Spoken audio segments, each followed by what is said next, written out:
Hello.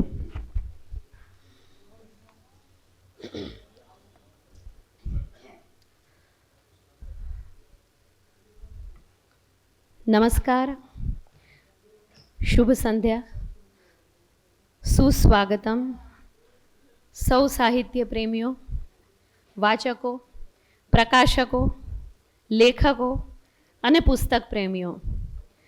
Ahmedabad management association ખાતે આંતરરાષ્ટ્રીય માતૃભાષા દિવસ 2025ની આગોતરી ઉજવણી નિમિત્તે અમદાવાદ મેનેજમેન્ટ એસોસિએશન તરફથી હું ડૉક્ટર મિત્તલ આપ સૌનું હાર્દિક સ્વાગત કરું છું. એક અનોખી સંધ્યા છે, એક અનોખી ગોષ્ઠી, માતૃભાષા, પુસ્તકો અને જીવન. આ વિષયને લઈને આજે આપણું સૌભાગ્ય છે કે ગુજરાતના ખૂબ જ કર્મઠ, ખૂબ જ કુશળ અને ગૌરવવંતા એવા કલમી કસબગારો આપણી વચ્ચે ઉપસ્થિત છે. એમને હું નમ્ર વિનંતી કરીશ કે તેઓ મંચ પર પોતાનું સ્થાન ગ્રહણ કરે.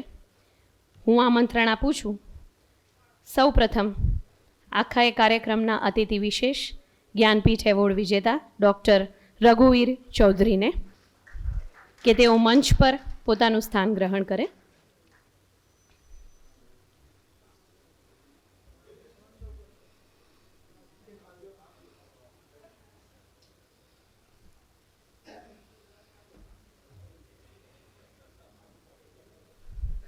જોરદાર તાળીઓ થઈ જાય. કલમ સાથે ના તો એમણે આટલા સમય પોતાના વાચકો સાથે એક વિશ્વસનીયતાનો સંબંધ કેળવ્યો છે, એક પ્રેમનો સંબંધ કેળવ્યો છે, અને હવે પછી એમની સાથે જ એમને મંચ પર હું ઉપસ્થિત થવા નમ્ર વિનંતી કરું છું. એ આપણા સૌના પ્રિયજન છે વિનેશ અંતાણી, ગુજરાતી સાહિત્યકાર.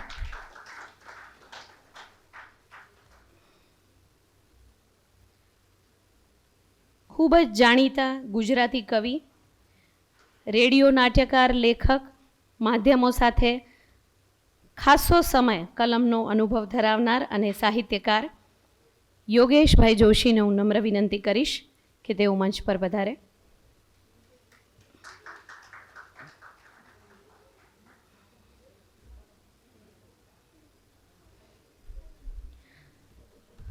જેમની કલમની સુવાસ આંતરરાષ્ટ્રીય રસ્તાઓ થઈને ગુજરાતમાં મહેકી ઉઠે છે, જેમનું કેશનું ફૂલ આજે પણ ગુજરાતી ભાષાની કલમની એક આગવી ઓળખ બને છે, એવા કવિયત્રી, આંતરરાષ્ટ્રીય પ્રવાસીની અને લેખિકા, ગુજરાતી સાહિત્યકાર પ્રીતિ સેન ગુપ્તાને હું નમ્ર વિનંતી કરીશ કે તેઓ મંચ પર ઉપસ્થિત થાય.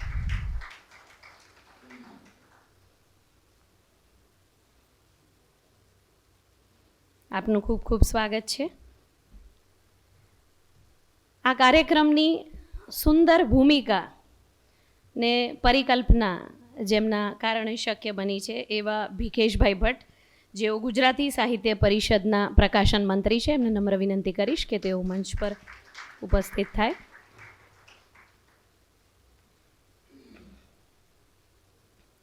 સદા સૌમ્યશી વૈભવે ઉભરાતી મળી માતૃભાષા મને ગુજરાતી, રમે અન્ય સખીઓ થકી દઈ તાળી, સુધા કર્ણ સિંચે ગુણાળી રસાળી, કરે બોલતા જે ભર્યા ભાવ છાની, રમો માતૃભાષા મુખે ગુજરાતી, રમો માતૃભાષા મુખે ગુજરાતી.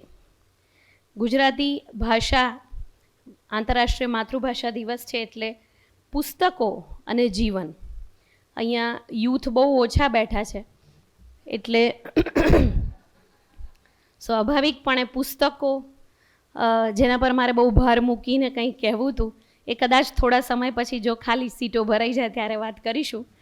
જરાય પણ એક પણ ક્ષણના વિલંબ વગર આપણા સૌના જે પ્રિયજન છે એવા પ્રથમ આ ગોષ્ઠીના વક્તા એમને હું આમંત્રણ આપું છું.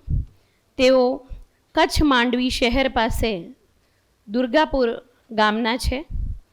17 વર્ષની ઉંમર સુધી તેઓ નખત્રા ગામમાં પોતાનું શિક્ષણ પૂરું કરે છે અને ભુજની કોમર્સ કોલેજમાં 5 વર્ષ લેક્ચરરની કામગીરી કર્યા બાદ આકાશવાણીમાં પ્રોગ્રામ એક્ઝિક્યુટિવ તરીકે જોડાય છે.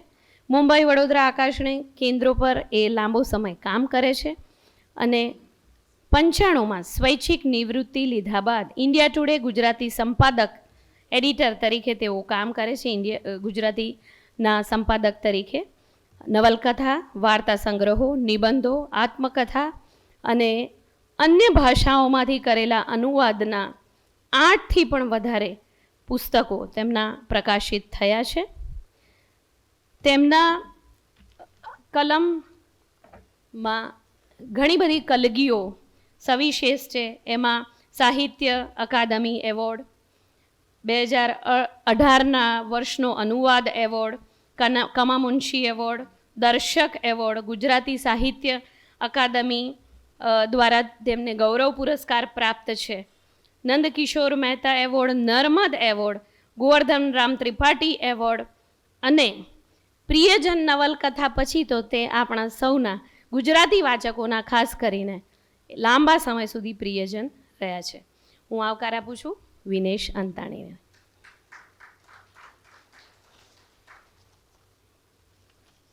આવો સર.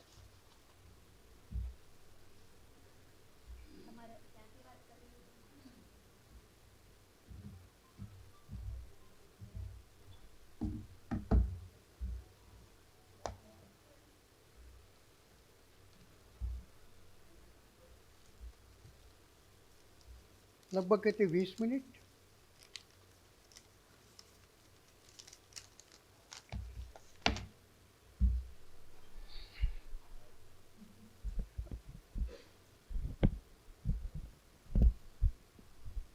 માનનીય શ્રી રઘુવીરભાઈ, મંચ પર બેઠેલા મિત્રો અને આપ સૌ,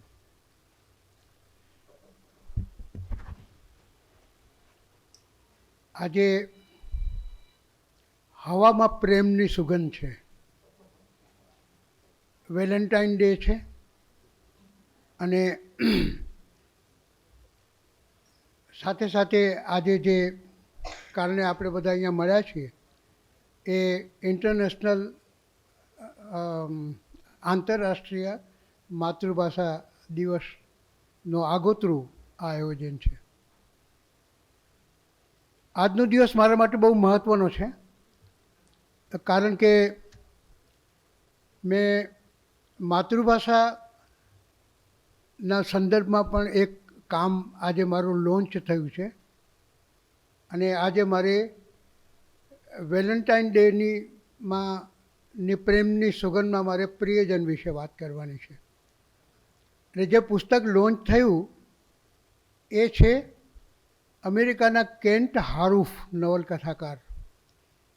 એમની નવલકથા અવર સોલ્સ એટ નાઇટ, એનો મેં અનુવાદ કર્યો અને આપણા જાણીતા પ્રકાશક ઝેન ઓપસ દ્વારા અમારી રાતોનો ઉજાસ એ નામે એ નવલકથાનો અનુવાદ આજે જ પ્રગટ થયો છે.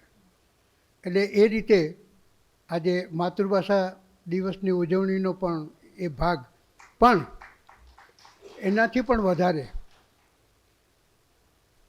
એ નવલકથામાં પણ 2 પ્રિયજનોની વાત છે. એટલે એ અને આ મારી નવલકથા પ્રિયજન બંને વેલેન્ટાઇન ડે કે જેમને આપણે અદૃશ્ય રાખી છે આજે, પણ એ છે હવામાં, તો એ બેની રીતે પણ આજનો દિવસ મારા માટે મહત્ત્વનો છે. પ્રિયજન વિશે હું બોલું એના કરતાં બીજા હવે એના વિશે વધારે વાત કરી શકે એમ છે. એ મારી ચોથી નવલકથા. હું જ્યારે 33 વર્ષનો હતો ત્યારે મેં લખી હતી અને આજે 45 વર્ષ પછી હું આવડો થયો છું, પણ પ્રિયજન હજી એવી જ યુવાન છે. અને યોગાનુયોગ એ છે કે આજે જે મારી નવલકથાનો અનુવાદ જે પ્રકાશિત થયો, એટલે જ્યારે મેં આ નવલકથા લખી ત્યારે મને એવું, ત્યાર પછી પણ લોકો મને પૂછતા આવે છે કે તમે 33 વર્ષની ઉંમરે આ 55-60 વર્ષના સ્ત્રી પુરુષના પ્રેમ સંબંધની વાત આ કેવી રીતે લખી શક્યા? ખરેખર પ્રિયજન એ 55-60 વર્ષના સ્ત્રી પુરુષની પ્રેમ કથા નથી. એ તો જ્યારે એ લોકો યુવાન હતા એ સમયની પ્રેમ કથા છે. અને બીજું મહત્ત્વની વાત કે પ્રેમને અને ઉંમરને ક્યાં કશો સંબંધ છે? આ જે અમારી રાતોનો ઉજાસ જે નવલકથા છે એમાં 70 વર્ષના સ્ત્રી અને પુરુષની વચ્ચેના એ લોકો વચ્ચે જે સંબંધ વિકસે છે એની વાર્તા છે. બહુ સુંદર નવલકથા એમણે લખી છે કેન્ટ આરુફે, અદ્ભુત નવલકથા લખી.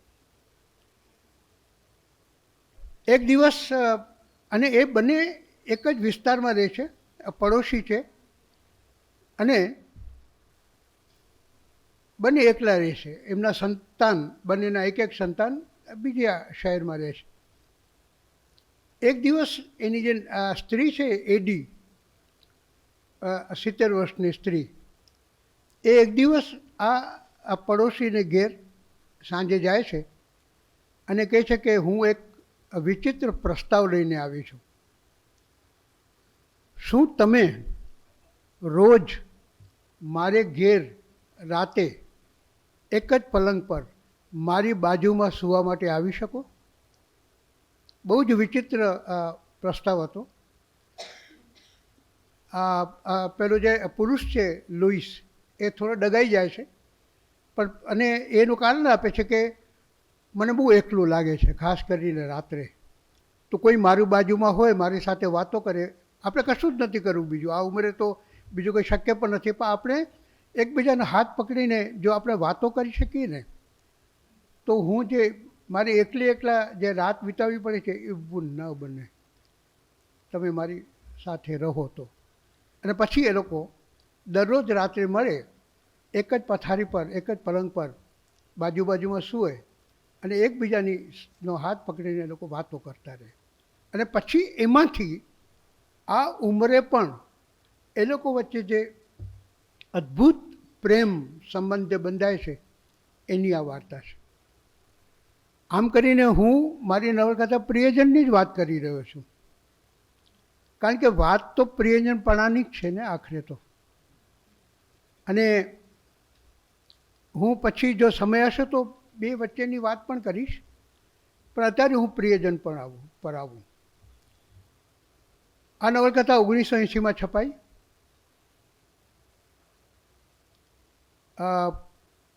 એની હમણાં જ 20મી આવૃત્તિ થઈ, એના અમે આ કાર્યક્રમો પણ કર્યા હતા.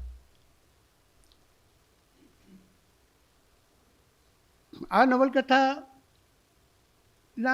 લેખનના ઇતિહાસમાં હું નહીં જાઉં, કારણ કે આપણી પાસે એટલો સમય પણ નથી. મારે એવું બને છે, શરૂઆતની નવલકથામાં એવું બનતું કે મેં એક નવલકથા લખી લીધી હોય, પછી એમાં જે કશુંક બાકી રહી ગયું હોય અથવા એમાંથી જે કોઈ પ્રશ્નો ઊભા થયા હોય, એ પ્રશ્નને લઈને મને એમ થાય કે હું આગળની ત્યાર પછીની નવલકથા લખું. તો મેં પલાશવન લખી લીધી. પલાશવનમાં એવું બન્યું હતું કે, અને એ જે પલાશવનની જે કથા છે એમાં એના 3 પાત્રો, એનો નાયક, નાયકની પત્ની અને શૈલા નામની નાયકની વિદ્યાર્થીની. એ ત્રણેય બીજી વ્યક્તિઓને પ્રેમ કરતા હતા, પરંતુ એ લોકો લગ્ન કરીને સાથે જીવી શક્યા નહોતા. એ કારણે એ લોકોના જીવનમાં જે બીજી વ્યક્તિઓ આવી એની સાથે એમનું જીવન, દાંપત્ય જીવન સુખી ન થઈ શક્યું. એ લોકો પહેલાં અપૂર્વ પ્રણયની અસરમાં જ રહ્યા ને એ એમને ન મળ્યું, એમનો અભાવ એમને ખટકતો રહ્યો. ત્યારે મને લાગ્યું હતું, ત્યારે મને પ્રશ્ન થયો હતો, ત્યાર પછી આ નવલકથા લખી લીધા પછી, કે શું હંમેશા એવું જ બને કે કોઈને પ્રેમ કર્યો હોય એના તમે જીવનસાથી ન બની શકો, તો તમને જે મળ્યું છે એનો આનંદ કે એની પ્રસન્નતા કે એ પ્રેમ તમે પામી જ ન શકો? એવું ન બને કે પૂર્વ પ્રણય પણ તમારા દાંપત્ય જીવનમાં ઉપકારક બને. તમને આ પ્રણય વિશેની અને જીવન વિશેની એવી સમજ તમારામાં વિસ્તારે કે તમે પ્રેમનો એક તમારા પતિ અથવા પત્નીના સાથે જીવન ગાળતા ગાળતા તમે એક અદ્ભુત પ્રકારનો જીવન પર તમે ગાળી શકો. એ વિચાર મનમાં લઈને મેં પહેલાં રેડિયો નાટક લખ્યું અને પછી એના પરથી મેં આ નાટક લખ્યું. આમાં બને એવું છે કે મને લાગે છે કે કદાચ અહીંયાથી કોઈએ પ્રિયજન વાંચી હશે તો ન પણ વાંચી હોય, એટલે હું એની વાર્તાની બહારની બધી વિગતોમાં જ હું મારી વાત પૂરી કરીશ. નિકેત અને ચારુ એ બંને જ્યારે કોલેજમાં ભણતા ત્યારે એક દરિયા કિનારાના ગામમાં દરિયાની સામે આવેલા એક ઘરમાં આ ચારુ રહેતી. એમના પિતા હતા અને નિકેત પણ અને ચારુ બંને કોલેજમાં ભણતા હતા. નિકેતે જ્યારે ચારુને પહેલી વાર જોઈ ત્યારે એ એકલો દરિયાકાંઠે બેઠો હતો અને ત્યારે એક છોકરીને એણે દરિયાની ભીની રેતીમાં પેલું ડગલું માંડતા જોઈ. એ સાથે જ એ છોકરી એના મનમાં વસી ગઈ. એમનો સંબંધ વિકસ્યો અને એ લોકો પ્રેમમાં પડ્યા. પરંતુ કોઈ કારણસર એમના લગ્ન શક્ય ન બન્યા અને બંને છૂટા પડી ગયા.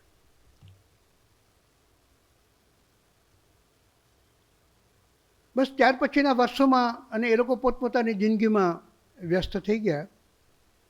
એ લોકો બંનેને એકબીજા વિશે કોઈ સમાચાર જ નહોતા મળ્યા. પછી જ્યારે આ નિકેત એના કામમાંથી નિવૃત્ત થયો ત્યારે એણે એની પત્નીને કહ્યું કે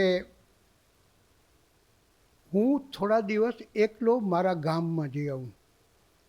અને એ આ ગામમાં લગભગ 30 વર્ષ પછી એના ગામમાં આવ્યો. ત્યારે એને ખબર નહોતી કે એ તો માત્ર આ ગામ જોવા જ માટે આવ્યો હતો, એટલે ગામમાં જ ફરી જે ગામને ફીલ કરવા માટે આવ્યો હતો. પરંતુ યોગાનુયોગ એવું બન્યું કે ચારુ પણ આ ગામમાં જ છે અને એ લોકો એક સાંજે ગામની બજારમાં એ લોકો એકબીજાને મળે છે. ત્યારે બંનેને આશ્ચર્ય થાય છે. નિકેતને થાય છે કે ચારુ અહીંયા ક્યાંથી ને ચારુને થાય છે કે નિકેત અહીંયા ક્યાંથી.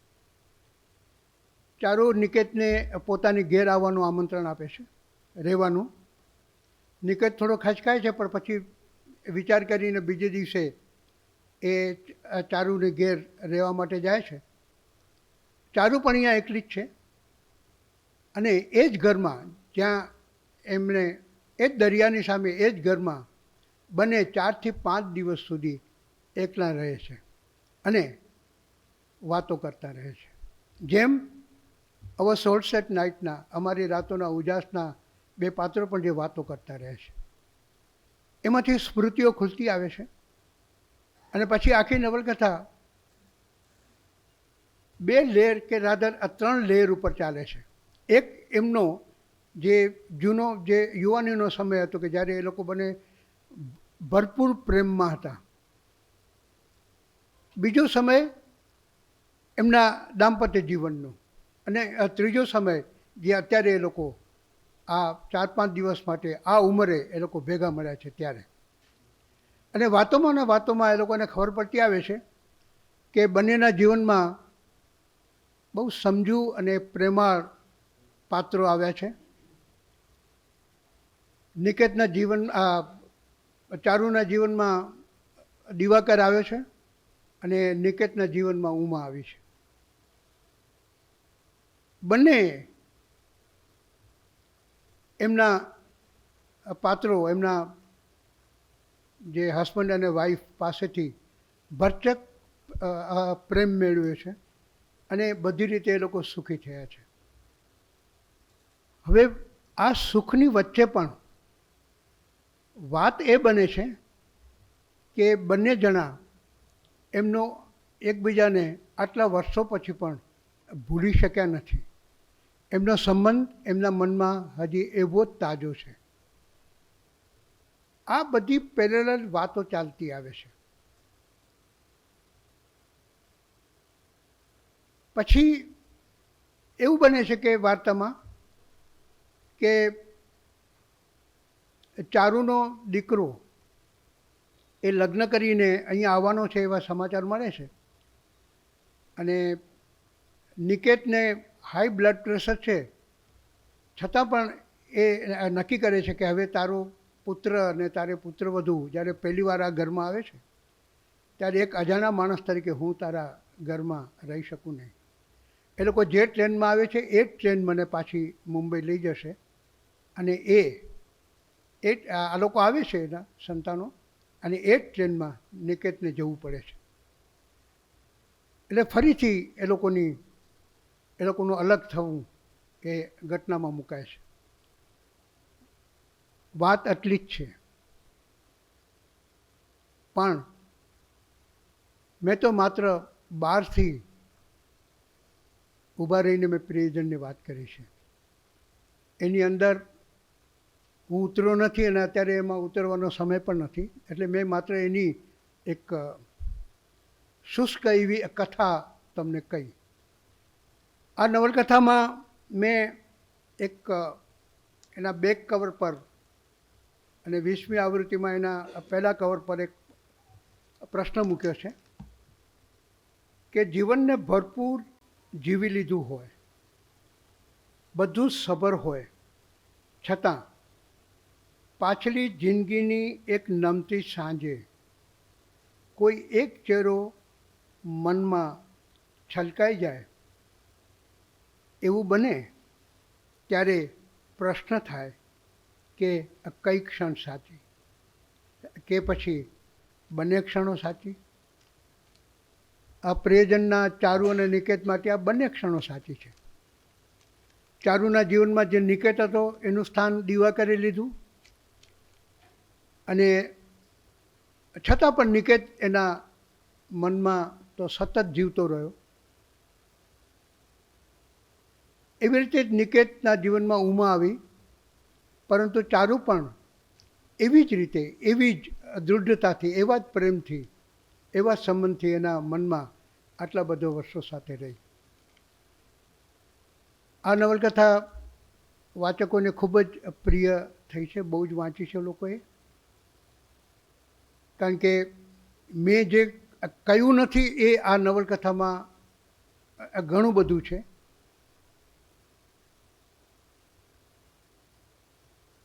બહુ જ વંચાય છે અને મને પણ પોતાને નવાઈ લાગે. જ્યારે આ જ વિષય પર મેં માલિપા નાટક લખ્યું હતું ત્યારે એ જ્યારે બ્રોડકાસ્ટ થયું એના બીજે દિવસે 70-75 વર્ષના બે વૃદ્ધો મને મળ્યા હતા અને એમણે મને ઊભો રાખીને કહ્યું હતું કે કાલ રાતે જે નાટક આવ્યું એ તે લખ્યું હતું? મેં કહ્યું હા, મેં લખ્યું હતું. તો એને કહ્યું કે તમને અમારી વાતોની ક્યાંથી ખબર પડી ગઈ? મુદ્દો એ છે કે આપણી અંદર પણ ઘણી બધી વાતો પડેલી હોય છે. એકાદ ચહેરો તો ક્યાંક અંદર પડ્યો જ હોય છે અને એ ચહેરાને યાદ કરવાની પણ આપણે કેટલી વખત એને યાદ કરતા રહીએ છીએ. દાંપત્ય જીવનની સભરતા માટે પણ જે સમજણ જોઈએ એની વાત પણ આમાં છે.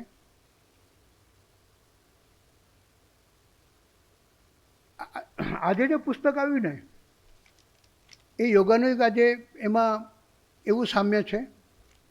આમ તો દેખીતી રીતે કશું જ સામ્ય નથી, પણ સામ્ય, સૌથી મોટું સામ્ય એ છે કે આ લોકો યુવાનીથી માંડીને અત્યારની ઉંમર સુધીના પ્રિયજન છે.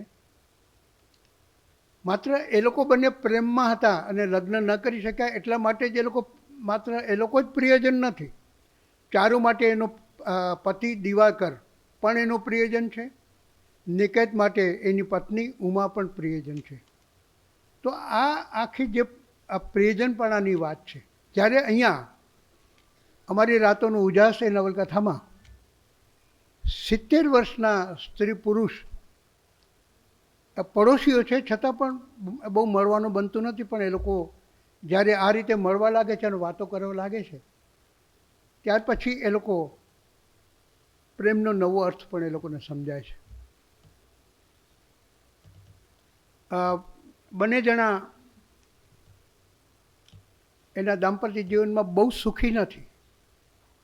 એ લોકોના જીવનમાં પણ ઘણી એવી ઘટનાઓ બની છે કે જેનું દુઃખ એમને હોય, અને પછી જે એકબીજાને જે આધાર આપે છે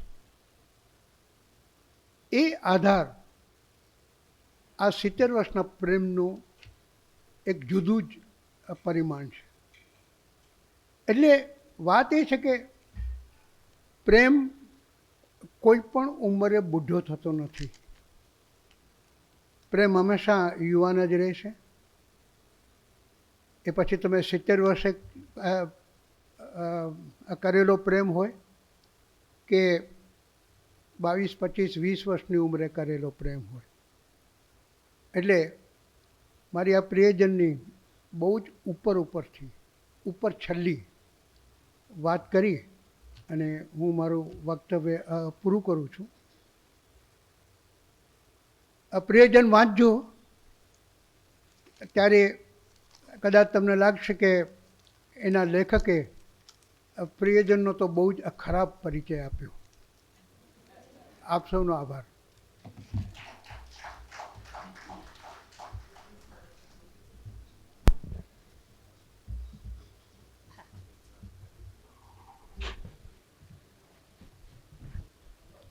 મુરબ્બીઓ અને મિત્રો, હું જર્નાલિઝમમાં મુંબઈ કામ કરતો હતો ત્યારે ચિત્રલેખામાં હરકિશનભાઈ સાથે કામ કરવાનું થયું અને અભિયાનમાં કાંતિ ભટ્ટ સાથે કામ કરવાનું થયું. ત્યારે એ લોકોએ એક વાત શીખવાડી હતી કે તમારી પાસે જે સૌથી સારી વાત હોય જ્યારે તમે કશું લેખ લખવા બેસો ત્યારે, જે ઉત્તમમાં ઉત્તમ માહિતી હોય, કિસ્સો હોય કે કંઈ પણ, તો એ તમે પહેલાં પેરેગ્રાફ એનાથી આરંભ કરો. એટલે વાચકને તમે એની આંગળી ઝાલી લો અને આખા લેખમાંથી એને પસાર કરો. એમ મિત્તલે અત્યારે છે ને જે બધા વક્તવ્યો થવાના છે એમાં વિનેશભાઈથી આરંભ કરી અને આ અવસરનો એની આપણી જે આ ઉજવણી છે માતૃભાષા ગૌરવ દિનની આગોતરી ઉજવણી, એનો પ્રારંભ કરી દીધો. પણ આપણે આગળ વધીએ એ પહેલાં આપણે મહેમાનોનું, આપણા આદરણીય વક્તાઓનું એક પુસ્તકથી સ્વાગત કરીએ.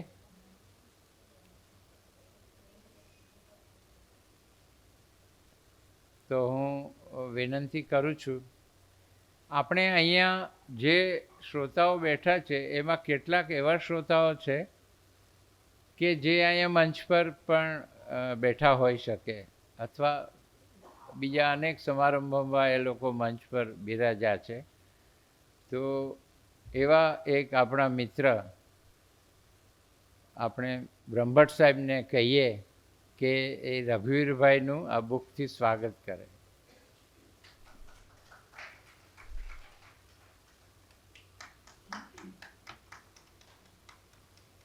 સુભાષ બ્રહ્મભટ્ટ આપ સૌ જાણો છો કે HK કોલેજના વર્ષો સુધી પ્રાધ્યાપક રહ્યા. ગુજરાતી અસ્મિતા એમના અભ્યાસનો વિષય છે અને એમનું સાહિત્યમાં પણ ઘણું સારું આપણી સાંસ્કૃતિક જે વિરાસત છે એના અભ્યાસમાં, એના પ્રચાર પ્રસારમાં, સંવર્ધનમાં સુભાષભાઈનો મહત્ત્વનો ફાળો છે. એવી જ રીતે અહીંયા પુષ્પબેન અંતાણી છે. આમ તો એ વિનેશભાઈના પ્રિયજન છે, પણ એ માત્ર એક ઓળખ નથી એમની. એમણે બાળ સાહિત્યમાં, ગુજરાતી બાળ સાહિત્યમાં ખૂબ મહત્ત્વનું પ્રદાન કર્યું છે.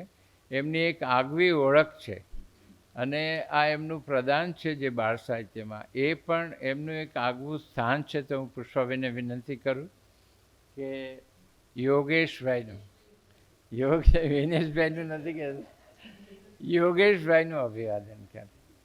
આમ તો આજે તમારી પાસે વિનેશભાઈનું જ અભિવાદન કરાવવું પડે.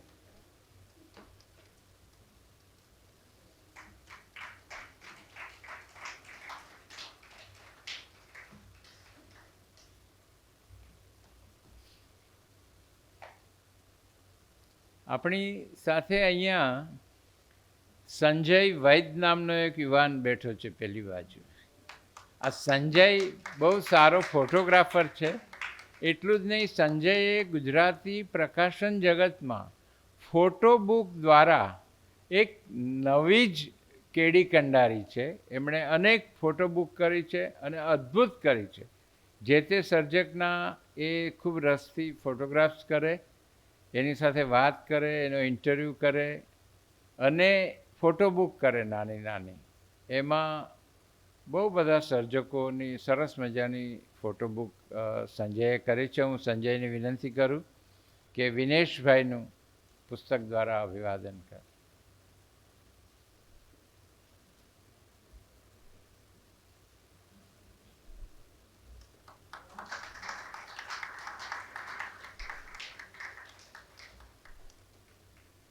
એ જ રીતે આપણી સાથે અહીંયા અરવિંદ બારોટ નામનો એક મિત્ર બેઠો છે. અરવિંદ જે લોક સાહિત્યકારો છે ગુજરાતીમાં આપણા, એમાંના જે નવી પેઢીના લોકો છે, હવે તો અરવિંદની ઉંમર પણ ઘણી બધી થઈ છે, પણ છતાં જે વડીલોએ લોક સાહિત્યમાં કામ કર્યું, ડાયરાઓ કર્યા કે લખ્યું કે બોલ્યા, એમાં અરવિંદની એક વિશેષતા એ છે કે એક લોક સાહિત્યનો એનો અભ્યાસ પણ ખૂબ ઊંડો છે. એણે એક કાવ્ય સંગ્રહ પણ એનો થયો છે, ઘણા બધા પુસ્તકો થયા છે અને આજે પણ એ લોક સાહિત્યમાં બંને રીતે કામ કરે છે. એ જ્યારે સાહિત્યિક શ્રોતાઓ હોય ત્યારે એક જુદી કક્ષાએ લોક સાહિત્યની વાતો કરે છે અને જે ગ્રામજનો, ગામડાના લોકો પાસે જઈને પણ એ ડાયરાઓ દ્વારા આપણા લોક સાહિત્યને લોકો સુધી પહોંચાડે છે અને ખૂબ સારું લખે પણ છે.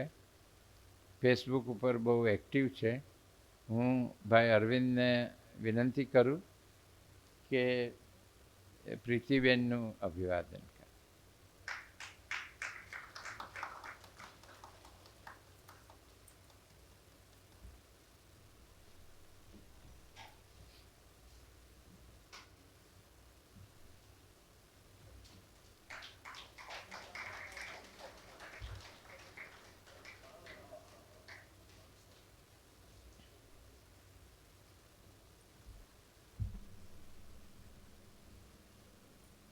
વિનેશભાઈએ કહ્યું એમ આજની આ સાંજ છે એમાં પ્રેમની સુગંધ ભરેલી છે.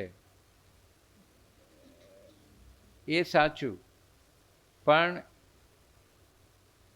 એ નિમિત્તે આપણે પ્રેમ કથાઓની વાત કરીએ છીએ. રઘુવીરભાઈની અમૃતા વિશે પણ હવે યોગેશ વાત કરવાનો છે, તો વિનેશભાઈએ એની પ્રિયજનની વાત કરી. પણ આનું એક નિમિત્ત છે, એ હવે જે આવી રહ્યો છે એ આંતરરાષ્ટ્રીય માતૃભાષા ગૌરવ દિન છે અને એને પણ આજે આપણે આ અવસર સાથે સાંકળ્યો છે અને આપણે ગુજરાતી ભાષાના ગૌરવસમ આ પુસ્તકો અને આ વિદ્વાનો એમની પાસેથી વાતો સાંભળી રહ્યા છીએ.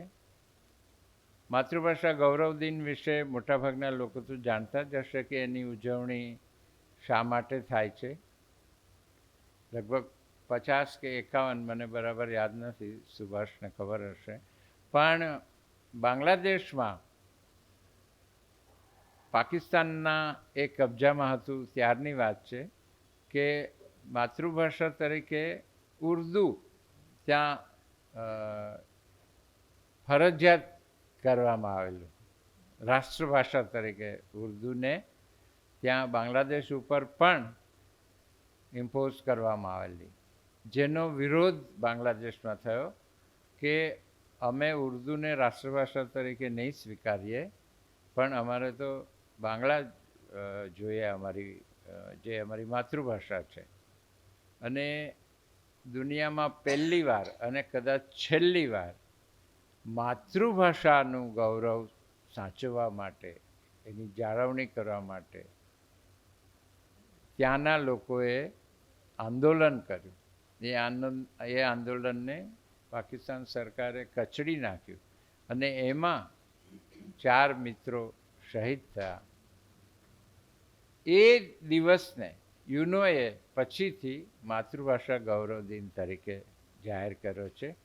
અને આપણે પણ આજે આપણી માતૃભાષાના ગૌરવ દિન તરીકે થોડી આગોતરી ઉજવણી કરી રહ્યા છીએ. અને એ નિમિત્તે આ કાર્યક્રમનું આયોજન થયું છે. એમાં આપ સૌ જોડાયા, આપનો ખૂબ ખૂબ આભાર.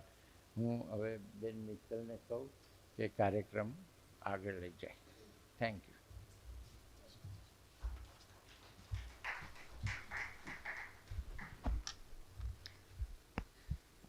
સરસ વાત કરી એમણે કે આવનારો જે દિવસ છે વિશ્વ માતૃભાષા દિવસ, અત્યારે ઘણી બધી ખુરશીઓ ખાલી જોઈને દુઃખ થાય છે.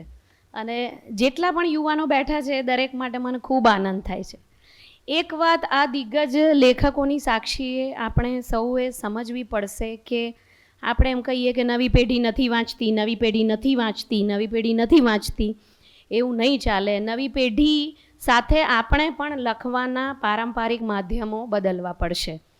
એટલે એના મંચ પરથી હું આ સૌ દિગ્ગજ લેખકોની સાક્ષીએ કહું છું. હમણાં થોડી વાર પહેલાં ડાયરેક્ટર સાહેબ અહીંયા જ બેઠા હતા, પણ કોઈ એમના કાને આ વાત પહોંચાડે, ભીખેશભાઈ, કે આવી સરસ નવલકથાઓ, ચિરંજીવ કવિતાઓ, ચિરંજીવ સાહિત્યની પસંદગી થઈ.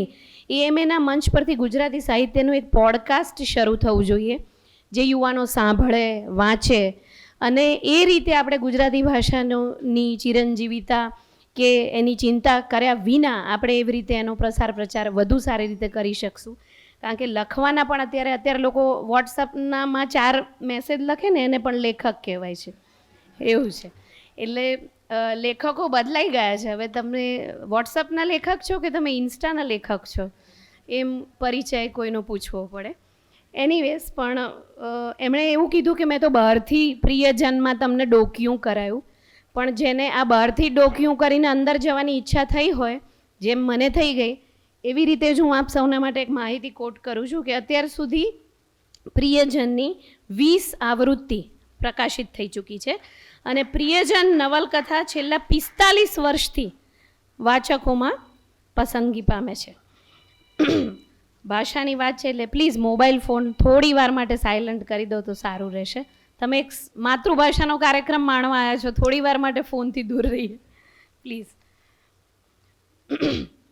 ભાષાની જ વાત છે, આપણી ગુજરાતી ભાષાની વાત કરી અને સરસ મજાના કવિયત્રીને આ મંચ પર પ્રસ્તુત કરું છું. અરર અલીજો આ લેની ભાષા. આપણી ભાષા કેવી છે કે અરર અલીજો આ લેની ભાષા, મરે મેર મુઆ ઓ માડીની ભાષા, અલાઓ બકાજો ને લોચાની ભાષા, કંઈ હું મેમુની ભાષા, ઈ ગદના વાયડીના દિયોરોની વચમાં વહી જાતી કણબી કોડાફાડ ભાષા, કદી ઝૂલણામાં હાકોટાઓ ભરતી, કદી ઝૂલણામાં હાકોટાઓ ભરતી, છંદ ચારણી કંદરાઓની ભાષા, સુગમની સુવાળપ સજીને ફરે છે ઉષ્ણસના શની આ ષટકારી ભાષા. ભાઈ ભલા બાપલિયા આ પોયરાઓ બઢાય, ભાઈ ભલા બાપલિયા આ પોયરાઓ બઢાય, જો દલપતના ઊંટે કેવી અડ્ડાતી ભાષા, થઈને કહુંબો વ્યાપી જે ગઝલમાં, થઈને કહુંબો વાપી જે ગઝલમાં, કાગની કાં કાં મેઘાણી આ ભાષા, ફળિયામાં મળિયાના શરમાતી ઊભી, જોને રપા કેવી સોનલ આ ભાષા. અહીં શૂન્ય જેવી તહીં ધૂમકેતુ, અહીં શૂન્ય જેવી તહીં ધૂમકેતુ, વિદેશી ગુજ્જુઓને કલાપી આ ભાષા. ઉમા ને શંકર આમ બેઉમાં મળતી, ઉમા ને શંકર આમ બેઉમાં મળતી છે ગુજરાતી બેફામ માઈ બાપ ભાષા. બજી દાંડીઓ નાના નર્મદ વધે છે, બજી દાંડીઓ નાના નર્મદ વધે છે, ભોમ ગુર્જર તણી ચીર ઉષા છે આ ભાષા, ભોમ ગુર્જર તણી ચીર ઉષા છે આ ભાષા. Thank you. મેં જ લખી છે, ગમી હોય તો વોટ્સઅપ કરી આપીશ. બહુ સરસ રીતે પોતાનો પરિચય આ વિશ્વભરમાં જેમનો ગુજરાતી ભાષા સાથે સંકળાયેલા છે એ રીતે પ્રસ્તુત છે એમની ભાષામાં રજૂ કરું તો મૂળ ભારતીય, થડ ગુજરાતી, શાખા બંગાળી, પાંદડા અમેરિકન અને ફૂલ ખીલે તે સમય અને સ્થળ પ્રમાણે રંગ રંગ. તેમનો આચાર, પૂર્વાત્ય વિચાર આધુનિક અને વર્તમાન વટે માર્ગું જેવા વતન અમદાવાદ, વસવાટ ન્યુયોર્ક અને હવે જેને કોઈ જ પરિચયની જરૂર નથી કારણ કે એમની કલમ થકી એમનો વ્યવહાર આ દુનિયા સાથે ચાલે છે, સાહિત્યકારો સાથે ચાલે છે, કાવ્ય પ્રેમીઓ સાથે ચાલે છે. રજૂ કરું છું પ્રીતિ સેનગુપ્તાને. તેઓ તેમના પુસ્તક વિશે વાત કરશે.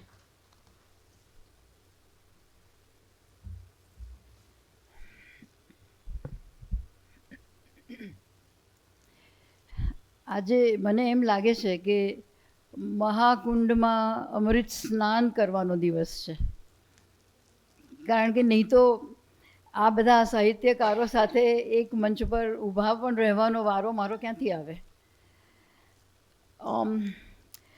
મારા કોઈ પુસ્તકોના નામ તો કોઈ જાણતું નથી, તેથી એક પુસ્તકનું નામ લખ્યું નથી, પણ એમ લખ્યું છે કે પોતાના પુસ્તકો વિશે અને અનુસ્વાર રહી ગયો છે. એટલે માતૃદિન જો હોય, આમાં એવું છે વર્ષમાં એક દિવસ માતૃદિનનું ગૌરવ અને બાકી 364 દિવસ આપણે છૂટા, ગમે તેટલી ભૂલો કરીએ તો ચાલે.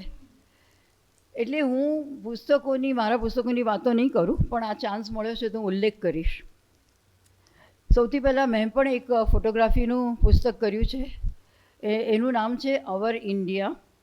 ભારતના મેં જ ફરીને મેં લીધેલા ફોટોગ્રાફ્સનું એક પુસ્તક છે. કોફી ટેબલ બુક જેવું છે, 480 એમાં ફોટા છે. અમુક લોકોને લાગ્યું કે ઘણા વધારે ફોટા છે, પણ it was very hard for me to select from like thousands of photos, just less than 500. કાવ્ય સંગ્રહોમાં એટલે મને કોઈ કહે કે હા અમે ઓળખીએ છીએ પ્રવાસ લેખન. મેં કહું ભાઈ એ સિવાય પણ મારું ચિત્ત બીજા પ્રકારોમાં છે. તો કાવ્ય સંગ્રહોમાં મારો પ્રિય છે અકારણ હર્ષે. રવીન્દ્રનાથના શબ્દો છે, દોલે મોનો દોલે ઓકારોનો હરોશે. એટલે એ નામ મેં મારા એક કાવ્ય સંગ્રહનું રાખ્યું. બીજો પણ એક કાવ્ય સંગ્રહ મારો પ્રિય છે, જે છે 7 ખંડ 700 ઈચ્છા. એમાં બધા 7 ખંડના પ્રવાસ કાવ્યો છે કે જવાની ઈચ્છા 7 ખંડ ભલે રહ્યા, પણ જવાની ઈચ્છા 700 હોય, 7000 પણ હોઈ શકે. હજી મારી બધી 7000 પૂરી નથી થઈ, 2-3 હજાર પૂરી થઈ હશે. નિબંધ સંગ્રહોમાં મને નિજાકૃતિ સંગ્રહ ગમે. એટલે નામ તો ઘણું ગમે છે, કારણ કે એ નિજ આકૃતિની વાત છે. એમાં કેટલાક નિબંધો જેને આપણે અહીંયા એટલે પર્સનલ એસેસ કહે છે, સબ્જેક્ટિવ એસેસ કહે છે અંગ્રેજીમાં, એવા છે. અને એમાં મારા ચિત્તનો આકાર એમાંથી સ્પષ્ટ થાય છે એમ હું માનું છું. પ્રવાસ નિબંધના તો બહુ પુસ્તકો, 23 પુસ્તકો થયા. એટલે કોઈ પણ એક પુસ્તકનું નામ હું નહીં લઉં, 2-3 પુસ્તકોનું નામ લઉં કે મેં જેમ કહ્યું તેમ ફક્ત ઉલ્લેખ જ. દેવો સદા સમીપે તો તિબેટના પ્રવાસ ઉપર લખેલું. લગભગ 1000 કિલોમીટર તિબેટમાં હું બસમાં ફરેલી, અને તે પણ ચીનની ખખડધજ બસ. 15,000 ફીટ ઉપર પંક્ચર પણ પડેલું. પણ એ બહુ જ અગત્યની, એટલે કે અદ્ભુત જ જેને કહીએ કે દેવો જાણ. આપણે એમ માનીએ કે ઊંચે જોઈએ અને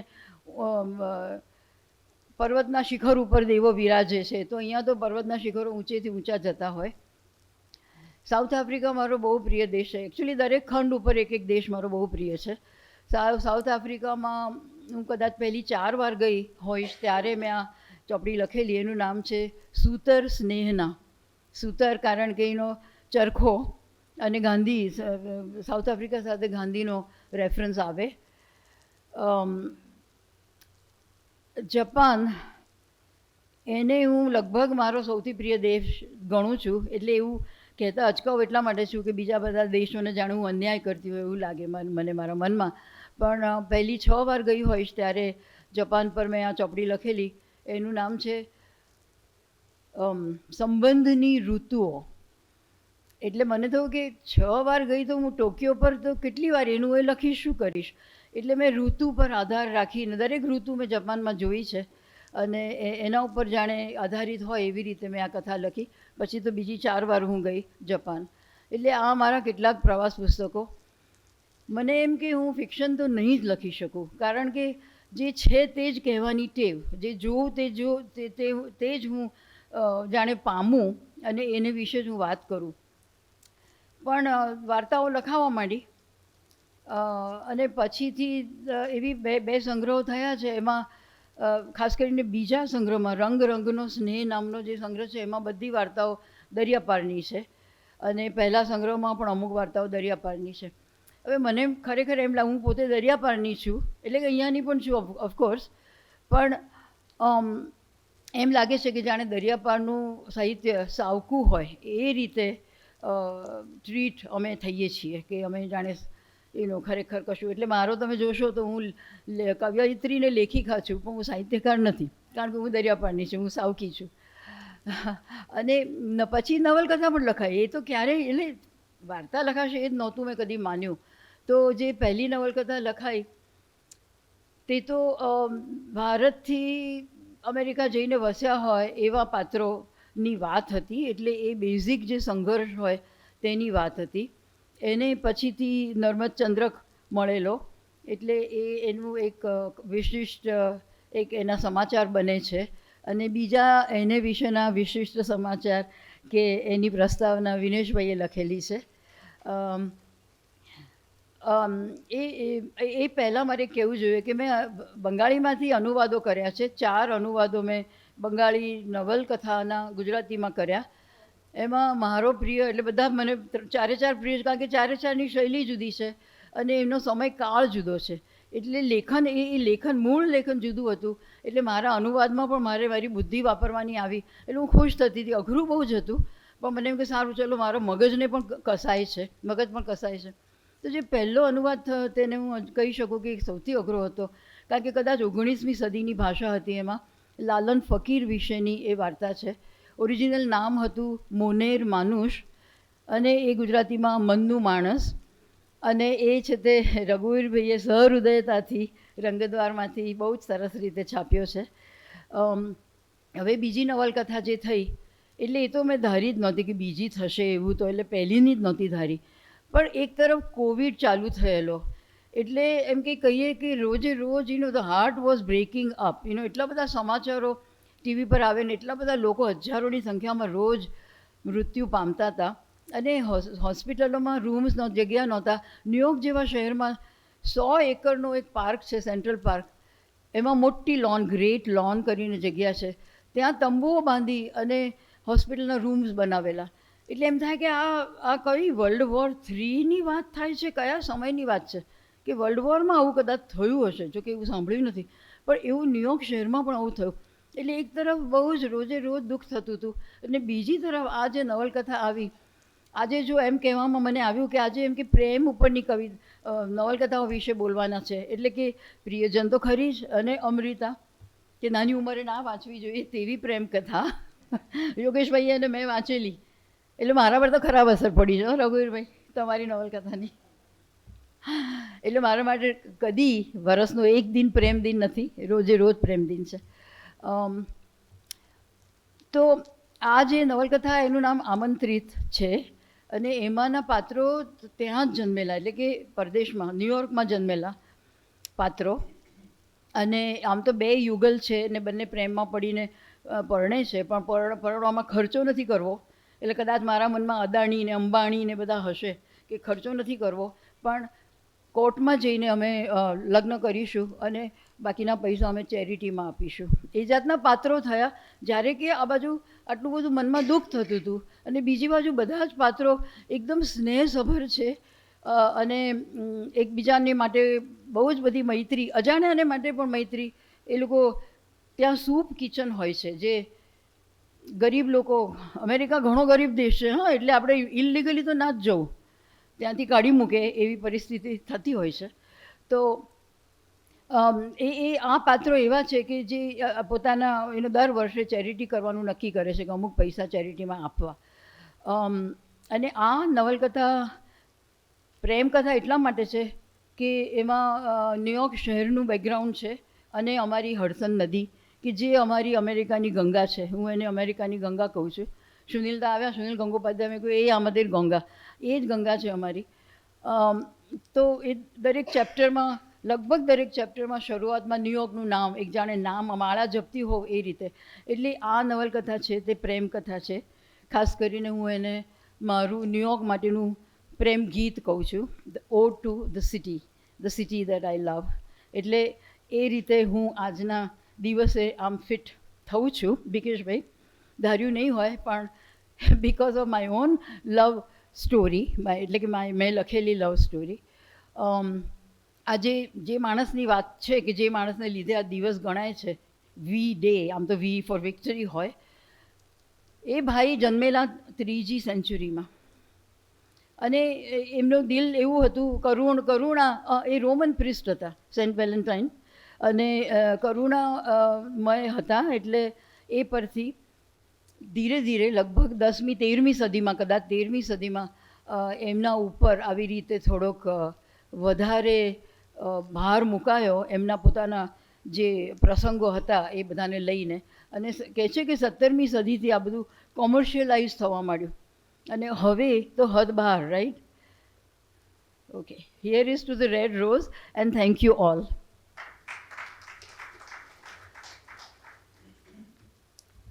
thank you very much Pritiben. પણ એમણે જે આજે વાત કરી છે, એ જે યુવાનો અહીંયા બેઠા છે એમને જો એમનો ખરો મિજાજ માણવો હોય તો my journey to the magnetic north pole, એના કવર પેજ પર જે મેડમનો અટાયર ને ફોટોગ્રાફ છે એ જોઈ લેજો. કદાચ તમે એમને આજે ઓળખી નહીં શકો પણ એમનો ખરો એડવેન્ચરસ મિજાજ એ પુસ્તકમાં છલકાય છે. આપનો ખૂબ ખૂબ આભાર. આજે એક રીતે આપણા સૌનું ખરેખર ખૂબ ખૂબ ખાસ કરીને યુવા પેઢીનું સૌભાગ્ય કહેવાય કે આપણી વચ્ચે જ્ઞાનપીઠ વિજેતા પદ્મશ્રી ડૉક્ટર રઘુવીર ચૌધરી આપ સૌને, આપણા સૌને સાક્ષાત થયા છે. આપનો ખૂબ ખૂબ આભાર સાહેબ અહીંયા પધારવા માટે આ કાર્યક્રમમાં. અને તેમના દ્વારા લખાયેલ નવલકથા અમૃતા, તેમના વિશે જે વાત કરવાના છે તેઓ પણ ગુજરાતના ખૂબ જાણીતા કર્મઠ કવિ, લેખક, માધ્યમકર્મી લેખક ઇન સેન્સ યોગેશભાઈ જોશી. એમના સુંદર કલ્પનો છે. જો એ જ ભાષામાં જો એમને આવકારું તો કદાચ આપણને સૌને ગમશે. કે એક સરસ કલ્પના એમણે કર્યું છે કે હોળીમાં બેઠો ષઢની જેમ જ ખોલી દીધું આખું આકાશ, મારું આખું એ ઘર દોડતું જઈને ઊભું રહ્યું, પાદરે હાથની છાજલી કરી. તો આ છે પરિચય એમના કલ્પનનો, યોગેશભાઈ જોશીનો, જે આપણી વચ્ચે આજે અમૃતા વિશે વાત કરશે.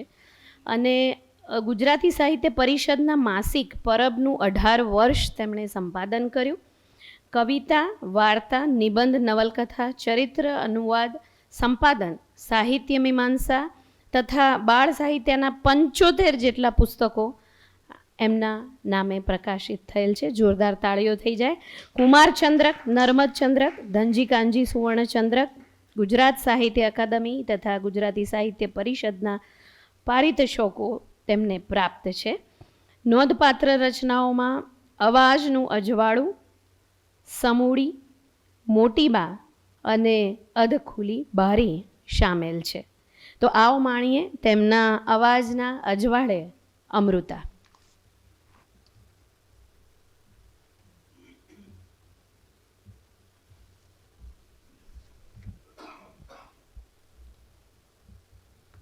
આદરણીય રઘુવીરભાઈ, વિનેશભાઈ, પ્રીતિબેન, ભીખેશભાઈ અને મિત્તલ, હું 17 વર્ષનો હતો ત્યારે અમૃતા પહેલી વખતે વાંચેલી અને 70મું વર્ષ ચાલે છે ત્યારે અમૃતા હમણાં ફરી વાર મેં વાંચી. પહેલી વાર વાંચી ત્યારે હું મુગ્ધ હતો અને એની ઘટના કે વાર્તામાં વધારે રસ પડેલો. અત્યારે ફરી વાંચી ત્યારે એના પાત્રોમાં અને પાત્ર લેખનમાં વધારે રસ પડ્યો. મારી પાસે જે આવૃત્તિ છે 12મી આવૃત્તિ છે, એ પછી પણ કદાચ નવી આવૃત્તિ થઈ હશે. તો અમૃતાના પાત્રો અનિકેત અને ઉદયન અત્યારે રઘુવીરભાઈમાં 87મા વર્ષે પણ એ પાત્રો જીવે છે. એ આપણે આ પગથિયું ચડતી વખતે જોયો. આ પગથિયું ચડતા રઘુવીરભાઈએ કોઈનો ટેકો ન લીધો. પગથિયું ચડતા સમતોલન જાળવવા હાથ સહેજ આમ થયા.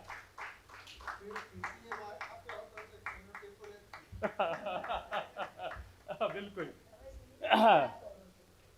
પ્રીતિબેનનું ચંપાનું ફૂલ અને હાથમાં ગુલાબ એ પણ યાદ કરવા પડે. આપણા સમર્થ નવલકથાકાર માસ્ટર સ્ટોરી ટેલર પન્નાલાલ પટેલે અમૃતા વાંચ્યા પછી રઘુવીરભાઈને કહેલું, ભાઈ તમે પાત્રોના મનમાં બહુ ઊંડા ઉતરો છો. અમૃતા નવલકથાની નાયિકા અમૃતા વિશે એક જ પંક્તિમાં કહેવું હોય તો રઘુવીરભાઈની એક ગીત પંક્તિ યાદ આવે. કોક છીપમાં બેઠી બેઠી ઝૂરે સુંદરતા. એમની પ્રથમ નવલકથા પૂર્વરાગ 64માં, પછીના વર્ષે 1965માં અમૃતા પ્રગટ થઈ. ધીરેન્દ્ર મહેતાએ નોંધ્યું છે તેમ અમૃતામાં વૈયક્તિક મૂલ્યોને અસ્તિત્વવાદી તેમજ ભારતીય દર્શનના પ્રકાશમાં અભિવ્યક્તિ મળી છે. અમૃતા પ્રગટ થઈ ત્યારે રઘુવીરભાઈની ઉંમર લગભગ 27 વર્ષની. આ ઉંમરે રચાયેલ અમૃતામાંથી પ્રગટતું વાંચન, ચિંતન, મનન અને દર્શન નવાઈ પમાડે. એમાંથી પ્રગટ થતી સમજ, સૌંદર્ય બોધ અને જીવનબોધ પણ નવાઈ પમાડે. પરિષદ પ્રમુખ તરીકે પાટણ અધિવેશનમાં એમણે સર્જનમાં પાત્રની ભૂમિકા વિશે વાત કરેલી. પાત્રાલેખન આ લેખકના રસનું કેન્દ્ર રહ્યું છે. પાત્રના વ્યક્તિત્વને ન્યાય આપવા બાબત આ લેખક સજાગ સભાન છે. અમૃતામાંય એના 3 પાત્રો અમૃતા, ઉદયન અને અનિકેત નવલકથામાં મહત્વનો આધાર છે. ઘટના એ મહત્વનો આધાર નથી. ઘટનાનો રાસ અને પાત્રોનો વિકાસ આ નવલકથામાં જોવા મળે છે. અમૃતા તો જાણે સૌંદર્યની નદી અને એના 2 કાંઠા એ ઉદયન અને અનિકેત. આમ છતાં અમૃતા તરસી રહે અને જાણે કોક છીપમાં બેઠી બેઠી ઝૂર્યા કરે. શબ્દ સૃષ્ટિના વિશેષાંક નવલકથા અને હુમાં રઘુવીર ચૌધરીએ એમના કેફિયત લેખનું શીર્ષક આપ્યું છે પાત્ર એ મહત્વનો આધાર. અમૃતા પણ પાત્ર પ્રધાન, વિચાર પ્રધાન નવલકથા છે. સર્જકની આંતરકથામાં કેફિયત લેખમાં એમણે નોંધ્યું છે, મારી કવિતા પર વિચારોની આંધી ચડી આવે છે. એની સમકાલીન વિવેચક મિત્રો ટીકા કરતા ત્યારે મને થતું કે આ લોકો સુંવાળા છે અને જાજુ સમજતા નથી. પણ આજે હું આ અંગે સંદિગ્ધ છું. અમૃતામાં પણ વિચારોની આંધી વારંવાર ચડી આવે છે અને ખાસ તો ઉદયનમાં. ઉદયન તો જાણે વિચારોનું વાવાઝોડું છે. અનિકેત જીવનની સમજની સજાગતાથી વિચારે છે. વિચારોનો ભાર કે અતિરેક કથાના રસ પ્રવાહના વેગને ક્યારેક ઓછો કરે એવું પણ કદાચ બને. 3 પાત્રો એ નવલકથાનો મહત્વનો આધાર છે. આ નવલકથાને લેખકે 3 સર્ગમાં વહેંચી છે. નવલકથાની સંરચના વિશે થોડી વાત કરું તો આ નવલકથાને લેખકે 3 સર્ગમાં વહેંચી છે. આ સર્ગના શીર્ષક સૂચક છે. પ્રથમ સર્ગ પ્રશ્નાર્થ, દ્વિતીય સર્ગ પ્રતિભાવ અને તૃતીય સર્ગ નિરુત્તર. ત્રીજો સર્ગ વાંચ્યા પછી નવલકથાના અંતે ભાવક પણ નિરુત્તર નિઃશબ્દ થઈ જાય. દરેક સર્ગમાં 6 પ્રકરણ છે. આ સંરચના કથાને આકાર ઘાટ આપે છે. ત્રણેય સર્ગની શરૂઆતમાં કોટેશન ટાંક્યા છે, એ પણ સૂચક અને પ્રેરક છે. પહેલા સર્ગ પ્રશ્નાર્થમાં નિત્શેનું અવતરણ ટાંક્યું છે, life is good because it is painful.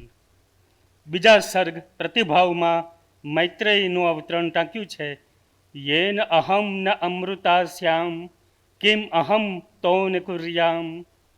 ત્રીજા સર્ગ નિરુત્તરમાં ગાંધીજીનું અવતરણ ટાંક્યું છે, મનુષ્ય જ્યાં લગી સ્વેચ્છાએ પોતાને સૌથી છેલ્લો ન મૂકે ત્યાં લગી એની મુક્તિ નથી.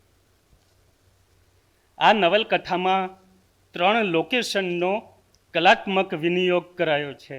એક મુંબઈ, દરિયો, ચંદ્ર, ભરતી, ઓટ.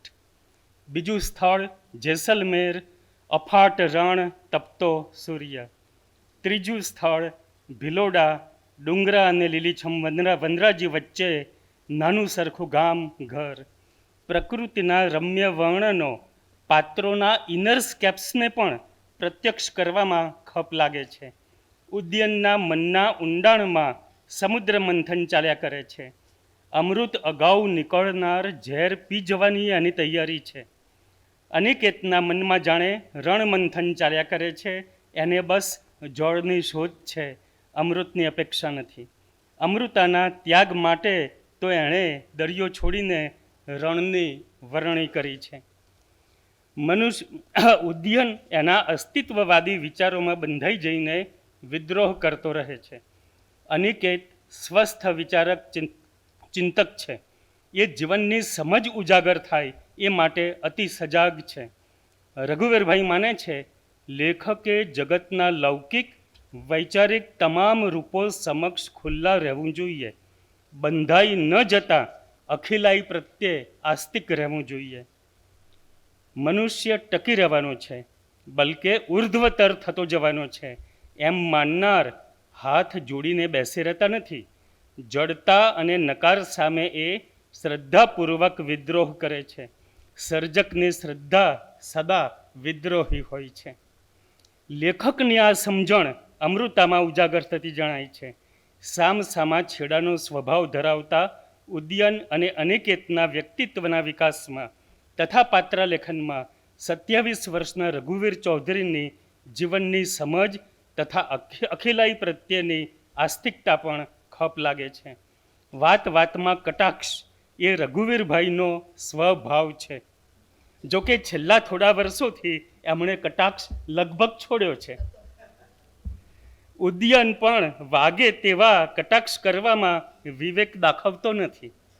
એ સાચા બોલો છે, આખા બોલો છે, પોતાના અસ્તિત્વને વફાદાર છે. અનિકેતનું લક્ષ્ય પણ વફાદારી છે, પણ કેવળ પોતાના તરફની નહીં, સમગ્ર તરફની. ઉદ્યન પ્રતિભાશાળી છે, અધ્યાપનમાં જોડાય છે, પણ ટકતો નથી. પત્રકારત્વ પણ એણે કર્યું છે. શરૂઆતના પ્રકરણોમાં વાર્તાકાર અધ્યાપક ઉદ્યનનો જુસ્સો ભગત સાહેબ જેવો લાગે. જેમ કે હવે અવતરણ ટાંકું છું, મહાકવિ નાનાલાલ. હા, જે ભાષામાં આવા મહાકવિ હોય તે ભાષાના વિદ્વાનોમાં સાહિત્યની પ્રાથમિક સમજ પણ હોય ખરી. અતાર્કિક પ્રલાપ, શબ્દોની આતશબાજી, બૌદ્ધિક નિયંત્રણનો ઠેર ઠેર અભાવ, અને તેમ છતાં મહાકવિ. હું કહીશ તે સાંભળીને વિદ્યાર્થીઓને બિચારાઓને આઘાત લાગશે, પણ એમની દયા ખાવા હું અસત્ય કેવી રીતે બોલું? એમના પ્રભાવના કારણે જ હું બ્રહ્મ અને રસ જેવા શબ્દો વપરાશમાં લેતો નથી. સિગારેટ અને પુસ્તકો વિના ઉદ્યનને ચાલતું નથી. ભારતીય સાહિત્ય તથા પશ્ચિમના સાહિત્યનો એ પ્રખર અભ્યાસી છે. પ્રશ્નો, ચર્ચાઓ, વિસંવાદ, વ્યંગ કટુ તર્કોથી ઉદ્યન વાતાવરણને ડોળી નાખે. અનિકેત શાંત અને પ્રગલ્ભ છે. ઉદ્યન ઈશ્વરમાં નથી માનતો, આમ છતાં અનિકેત એને નાસ્તિક નથી કહેતો. અમૃતાના કબાટમાં ઉદ્યન એક નાનો તાજમહાલ જોઈ પૂછે છે. આજે વેલેન્ટાઇન ડે છે અને ઘણા યુવાનો પ્રેમીઓને એકમેકને નાનકડો તાજમહાલ ભેટ આપતા હોય, તો 27ની વયે રઘુવીરભાઈ આ નવલકથામાં કઈ રીતે આ પ્રસંગ ટાંક્યો. અમૃતાના કબાટમાં ઉદ્યન એક નાનકડો તાજમહલ જોઈ પૂછે છે, તું આ કબરને ઘરમાં ક્યાં સાચવે છે? ચાલ હું એને અહીંથી લઈ જાઉં. પછી એ નાનકડા તાજમહલનું એ શું કરે છે તો કે પહેલાં થોડા દિવસ કબ્રસ્તાન શોધ્યું, મૂકી આવત, પણ પછી એક દિવસ સમુદ્રમાં ફેંકી દીધો.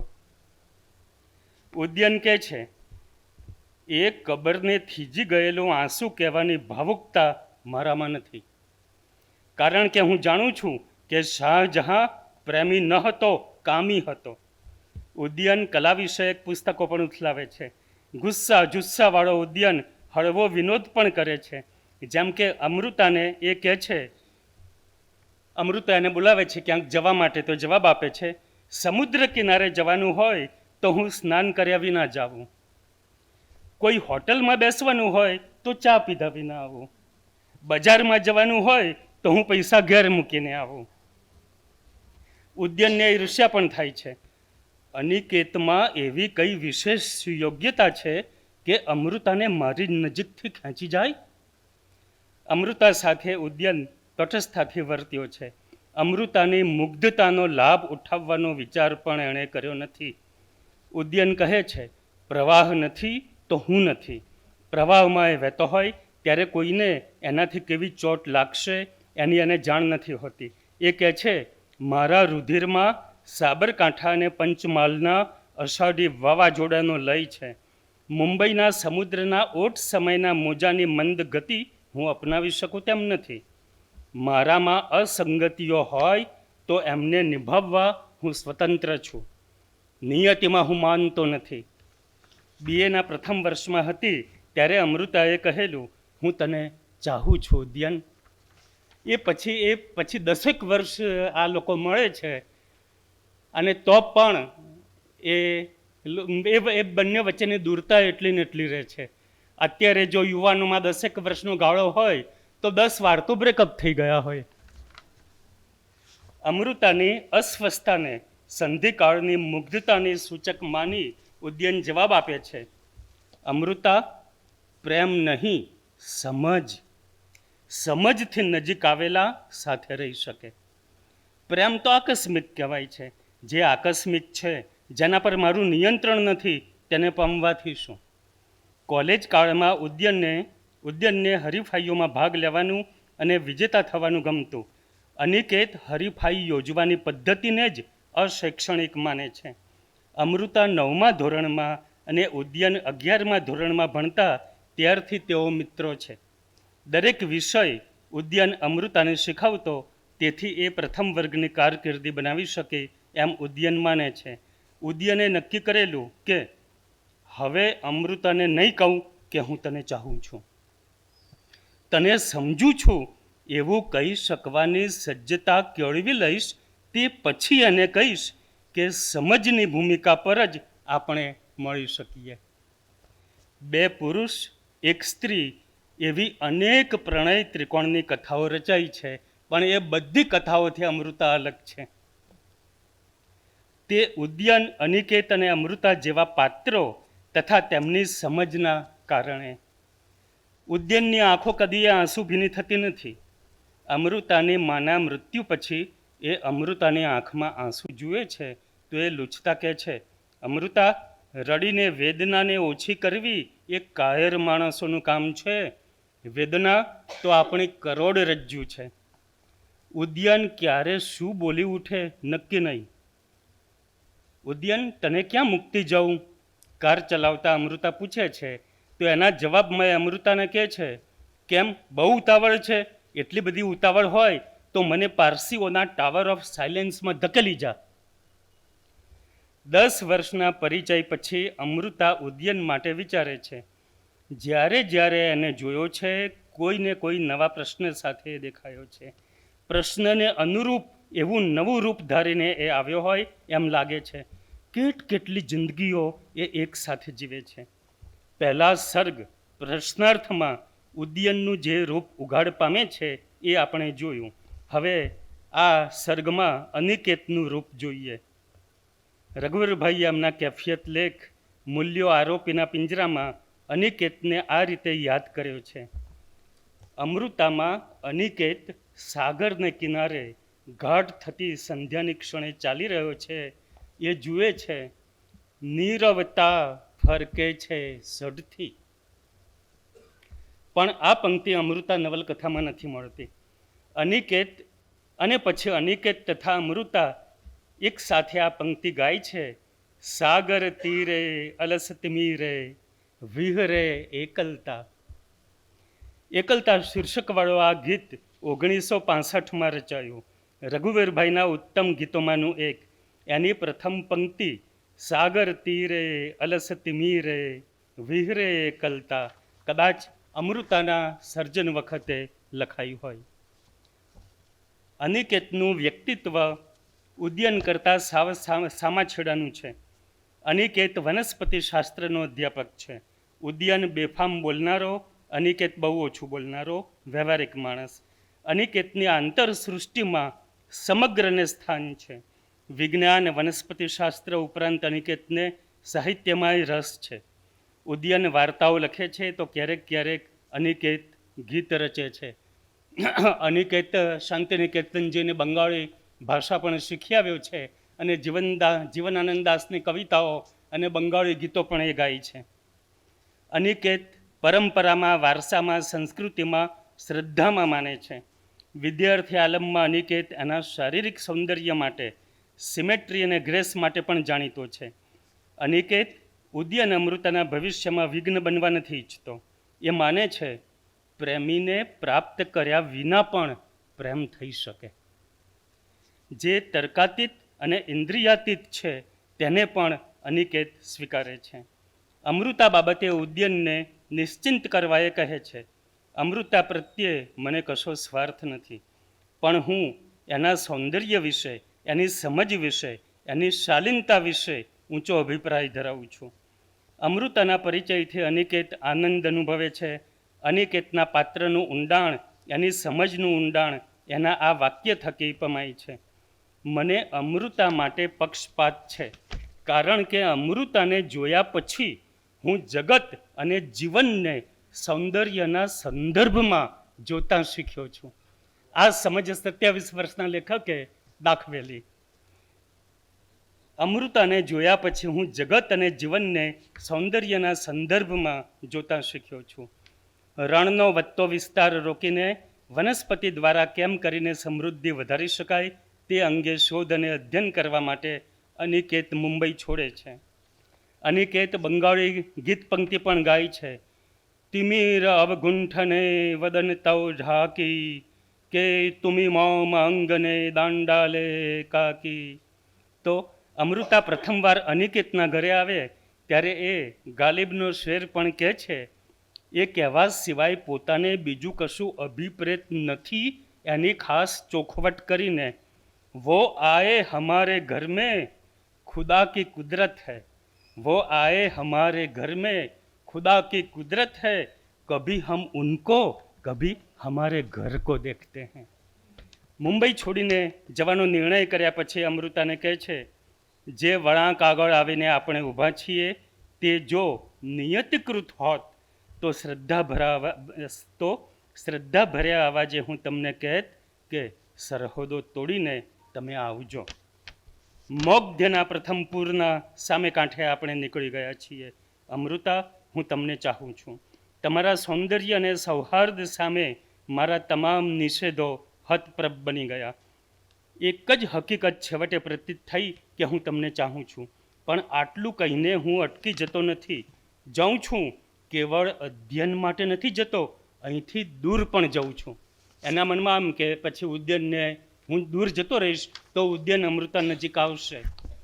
પ્રશ્નાર્થ સર્ગમાં અનિકેતને પ્રશ્ન થાય છે, રણની સરહદો ભેદીને પ્રવેશ કરીશ ત્યારે ત્યાં નિર્જન બનીને વિલસતા અનંતનો કયા રૂપે મને સાક્ષાત્કાર થશે? એ શૂન્યમાં હું મારા અનંતને પામી શકીશ? અમૃતા મુગ્ધ વાય વટાવી ચૂકી છે. જોકે ઉદ્યનને હજી એ મુગ્ધ લાગે છે. અમૃતા અશબ્દ રહી શકે છે. એ કહે છે, જેમાં કોઈના પ્રવેશનો નિષેધ ન હોય એવી મારી એકલતા નથી. જે મારું છે એને હું સુરક્ષિત રાખી શકું છું. એ પીએચડી થઈ ચૂકી છે. અનિકેત સંશોધનની સંસ્થામાં જોડાવા માટે મુંબઈ છોડીને જવાનો છે. આથી ઉદ્યન અમૃતાને મળીને નૌકા વિહારનો કાર્યક્રમ યોજે છે. નૌકા વિહારનો આ પ્રસંગ ચોથા પ્રકરણમાં આવે છે.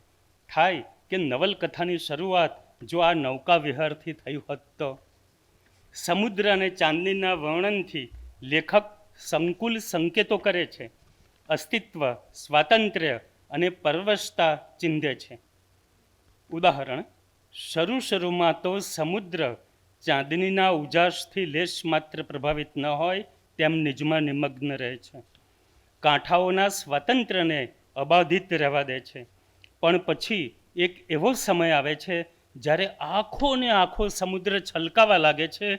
અમૃતાની આંખોમાં આખો ને આખો સમુદ્ર શમી જાય છે.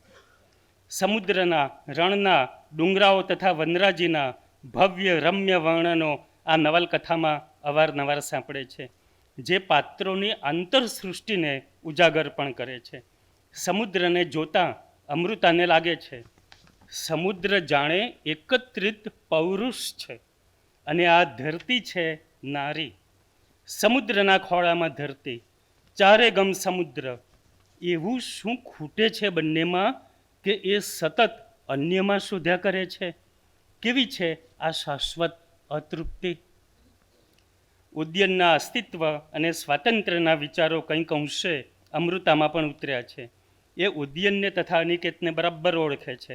બંને સાથે સરખું અંતર રાખીને અમૃતા હોડીમાં કેન્દ્રમાં બેસે છે અને અનિકેતને કહે છે, તમે સંવેદન પ્રધાન ન કહેવાઓ, તમારામાં સ્પંદન કરતા બૌદ્ધિક નિયંત્રણ વિશેષ વર્તાય છે. નૌકા વિહાર દરમિયાન ભરતીનો સમય થાય છે. પછી અંધકારનો ઘૂઘવાટ, પવન, વરસાદ, તોફાન. બુલંદ અવાજથી ગર્જના કરી ઉદ્યન અનિકેતના હાથમાંથી હલેસા લઈ ઝડપથી નૌકા ખેંચવા લાગે છે. અમૃતા આક્રાંત થઈને પૂછે છે, તું કઈ તરફ હંકારી રહ્યો છે? આ તોફાનમાં તો કાંઠા તરફ જવાનું હોય, એના બદલે અનિકેત ભર દરિયા તરફ નાવ હંકારે છે. ગમે તેવા તોફાનમાં પણ ભય વગર ભર દરિયા તરફ નાવ હંકારવી એ ઉદ્યનનો સ્વભાવ છે. નાવ દિશા શૂન્ય બને છે. અમૃતા કહે છે, લાવ હલેસા મારી પાસે, હું કિનારા અંગે જ ધ્યાન રાખીને બેઠી હતી. કિનારા અંગે ધ્યાન રાખવું એ અમૃતાનો સ્વભાવ છે. પછી અનિકેત હલેસા લઈ લે છે, નાવની ગતિ વધારે છે અને મોજા ઉપર નિયંત્રણ મેળવે છે. મોજા પર નિયંત્રણ મેળવવું એ અનિકેતનો સ્વભાવ છે. એ બધા જ મોજા ભીતરથી જે ઉમટતા હોય એ બધા મોજા પણ આમાં સંકેત છે. શરૂઆતમાં લેખકે કેમેરા નાવની અંદર રાખીને દ્રશ્યો ઝડપ્યા છે, પણ છેલ્લે કેમેરા કિનારે રાખી લોંગ શોટ્સ લીધા છે અને એ લોંગ શોટ્સમાં એ દ્રશ્યમાં તેઓ ભાવકને પણ સંડોવે છે. એ ઉદાહરણ જોઈએ.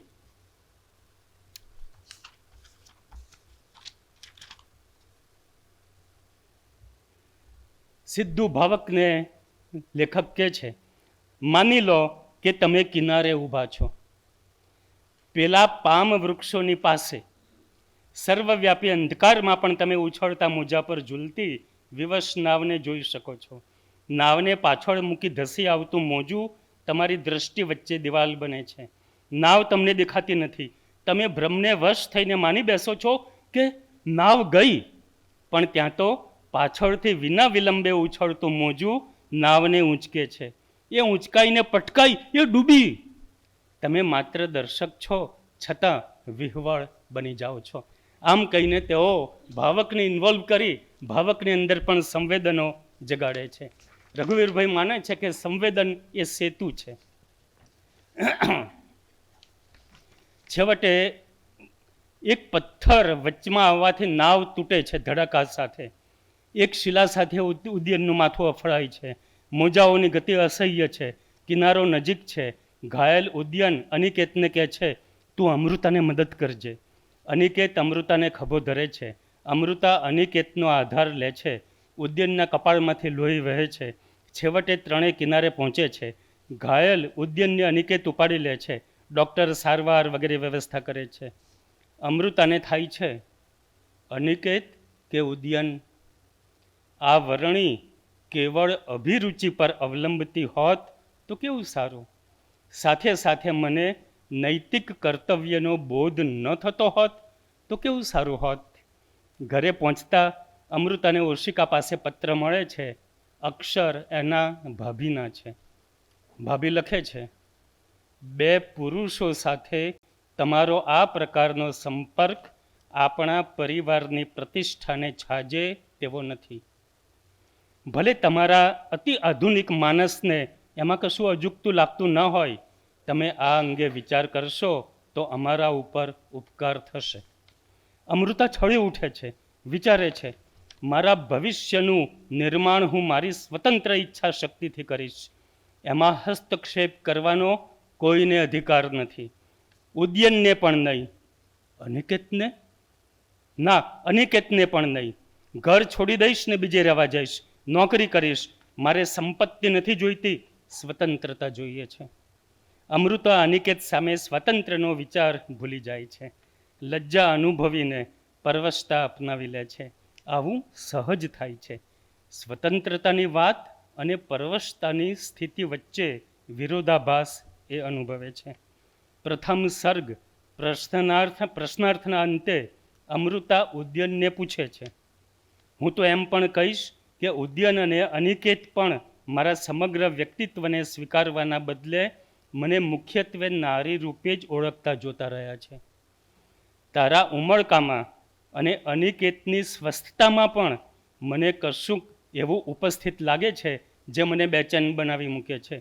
કેમ મારા નારી રૂપથી જ તમે આટલા સભાન છો?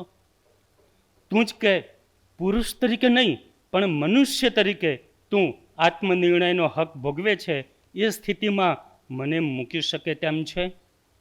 તું મને ચાહે છે એવું કહીને અને પ્રગટ કરીને શું ઉપયોગિતા પ્રેરિત આત્મવંચનાનો આશ્રય નથી લેતો? અને એમ હોય તો બતાવ, મારી સ્વતંત્રતા પછી ક્યાં સલામત છે? હવે આપણે મળીશું ત્યારે આ પ્રશ્નનો ઉત્તર તારી પાસે હશે.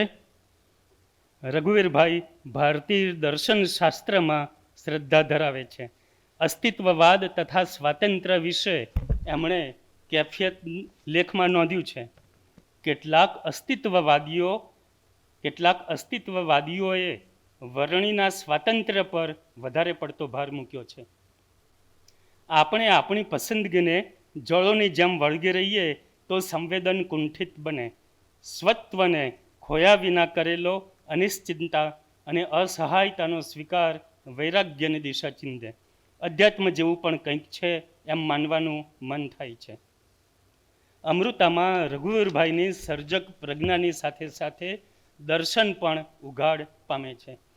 પ્રથમ સર્ગ વિશે વિગતે વાત કરી એવી રીતે બાકીના 2 સર્ગ વિશે વિગતે વાત કરવાનો સમય નથી. પણ પછીના 2 સર્ગમાં જીવનના અનુભવો થકી, નિયતિ થકી ત્રણેય પાત્રોની જડતા ધીમે ધીમે પીગળે છે. ત્રણેય પાત્રો વધતા ઓછા પ્રમાણમાં નિર્ભ્રાંત થતા જાય છે. ઉદ્યનના મનમાં સમુદ્ર મંથન થતું રહે છે. ફ્રીલાન્સ પત્રકાર કરતો ઉદ્યન જાપાન જાય છે. હિરોશિમાની રેડિયો એક્ટિવિટીની અસર ધરાવનાર હોસ્પિટલની અનેક વારે મુલાકાત લે. ડાક્ટર મના કરે પછી અટકે, આમ છતાં એને ચેપ લાગે છે.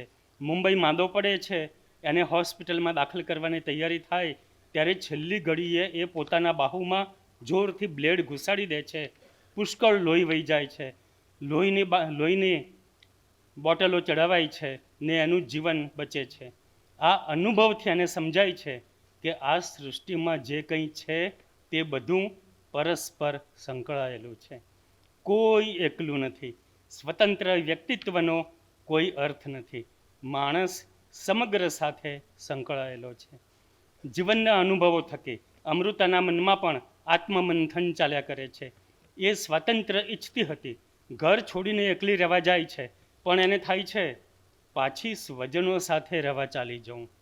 મારે સ્વાતંત્ર્ય નથી જોઈતું, સંવાદિતા જોઈએ છે, સ્નેહ જોઈએ છે, અને એ પાછી ઘરે ચાલી જાય છે. પાલનપુરમાં ઉદ્યન પશુની જેમ અમૃતાના ખભા પકડી અને હચમચાવે છે, તમાચો મારે છે, કહે છે, આજે એમ થાય છે કે તારી છાતી ચીરીને જોઉં કે તારા હૃદયમાં કોનું પ્રતિબિંબ છે. ને પછી અમૃતાનું બ્લાઉઝ ચીરી નાખે છે.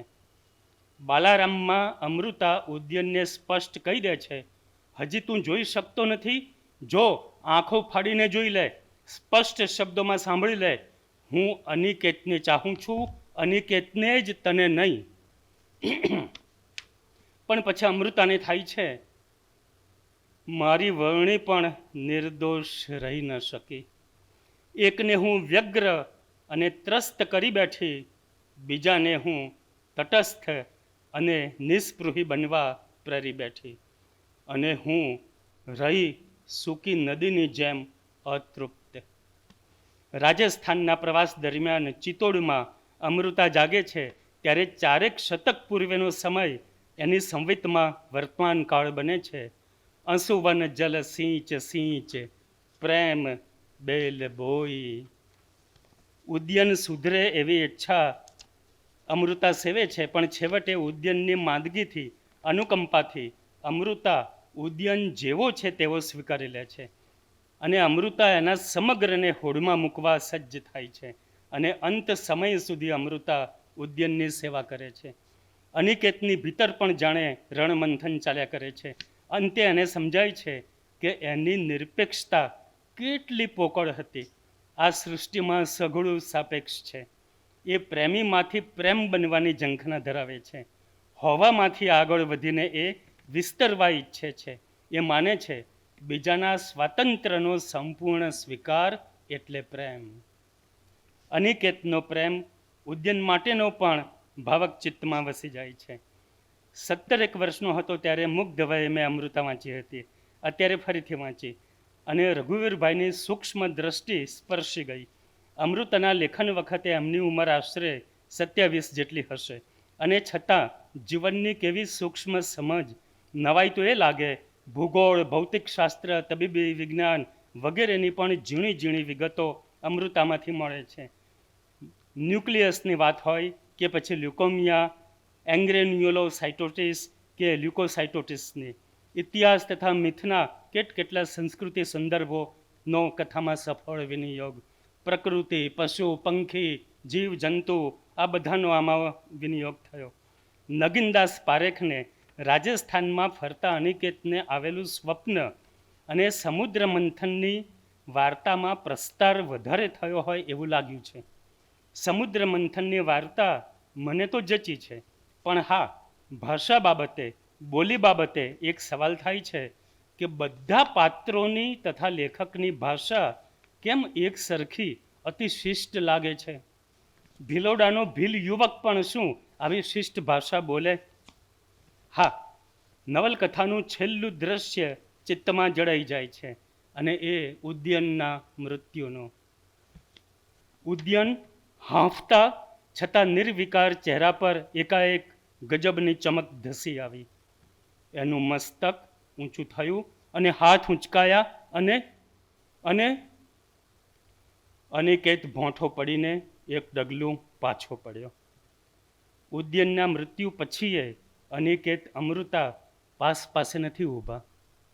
નવલકથાનું છેલ્લું દ્રશ્ય 3 ફૂટ પહોળા ખાટલાની 2 બાજુએ સામ સામે પરંતુ દ્રષ્ટિ શૂન્ય હોય તેમ અનિકેત અને અમૃતા ઊભા હતા. એમની વચ્ચે જે અવકાશ હતો તેની વચ્ચે એક જિંદગી શબ બનીને પડી હતી. ગુજરાતી ભાષાની ઉત્તમ નવલકથાઓમાંની એક એવી અમૃતા તથા ઉપરવાસત્રયીના સર્જકને શત શત વંદન સાથે વિરમું. Thank you. વાહ, અદ્ભુત યોગેશભાઈ, તમે અમને અમૃતામય કરી દીધા. અને પાત્રોનું જે માઇક્રો એનાલિસિસ વર્ણન હતું એ શિક્ષક, વિવેચક કે એક ચિંતકને જ સૂઝે એવું હતું. મને ખરેખર એમ લાગ્યું કે હું અમૃતા વિષય એક રિસર્ચ પેપર સાંભળી રહી છું, એટલે ખૂબ ખૂબ અભિનંદન. ખૂબ મજા પડી. અને મિત્રો, જે યુવાનો અહીંયા બેઠા છે, ખાસ આપણે બધા અત્યારે કન્ટેન્ટ એરામાં જીવી રહ્યા છે. અને તમને કહું કે ગુજરાતી સાહિત્યમાં જેટલા કન્ટેન્ટના એક્સપેરિમેન્ટ અને જેટલા કન્ટેન્ટને લઈને પાયલટિંગ થયા છે, એ તમને એમ લાગશે કે કદાચ બીજી અન્ય ભાષાઓમાં ઘણા મોડા થયા છે. એ તમે નિરાંતે જરૂર વાંચજો તો તમને એમ થશે કે કન્ટેન્ટ એક્સપેરિમેન્ટ જેવી ઘણી બધી ઉન્નત સાહિત્ય કૃતિઓ આપણી ગુજરાતી ભાષામાં ઉપલબ્ધ છે. ગુજરાતી સાહિત્ય પરિષદના કાર્યકર, મંત્રી, પ્રમુખ, ટ્રસ્ટી અને પછી રંગદ્વાર પ્રકાશનના પ્રણેતા ડૉક્ટર રઘુવીર ચૌધરી એ વિપુલ અને નોંધપાત્ર નવલકથા લેખન દ્વારા સતત વંચાતા, વિવેચાતા નવલકથાકાર છે. અને આજે જે નોવેલ ઓફ ઇન્ડિયાનું નોંધપાત્ર જે દ્રષ્ટાંત છે એ આપણે સાંભળ્યું, એને એ છે અમૃતા. સાહિત્યના સર્વે અને સર્વોચ્ચ એવા એવોર્ડ, પારિતોષિકો જેમને પ્રાપ્ત છે, એમને હું વિનંતી કરીશ કે આ પ્રસંગે આપણે સૌને માતૃભાષા દિવસ નજીક છે ત્યારે સરસ આશીર્વચન આપે.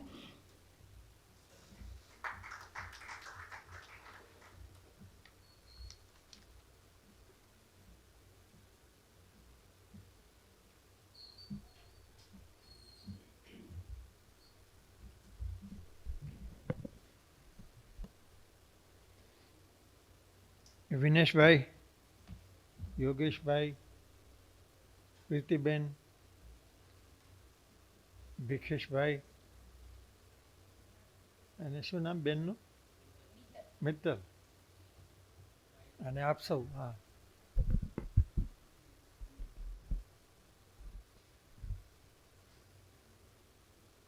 સમય જેટલો છે એમાં જ 10 મિનિટમાં વાત કરીશ.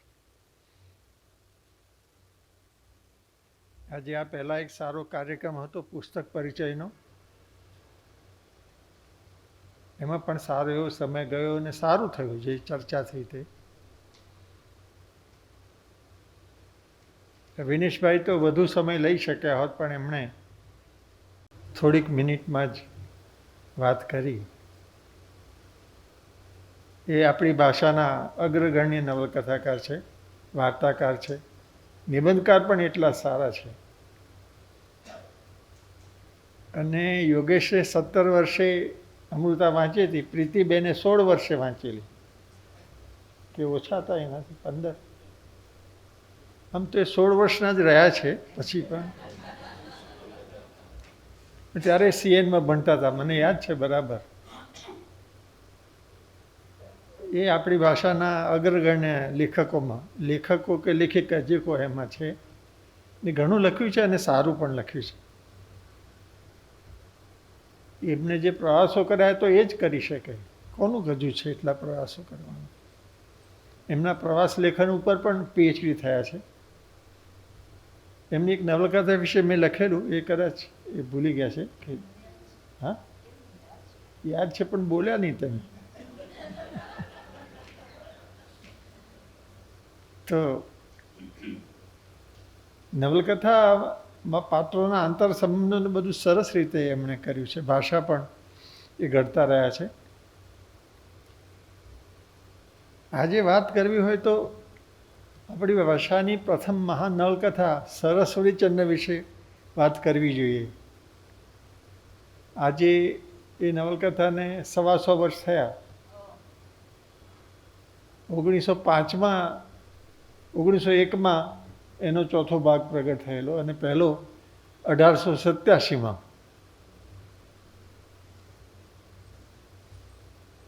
અને એના લેખક વકીલ હતા. આમ તો મુંબઈમાં હતા ત્યારે બીજા બધા વકીલોની આવક કરતાં એમની એકલાની આવક વધારે હતી વકીલ તરીકે.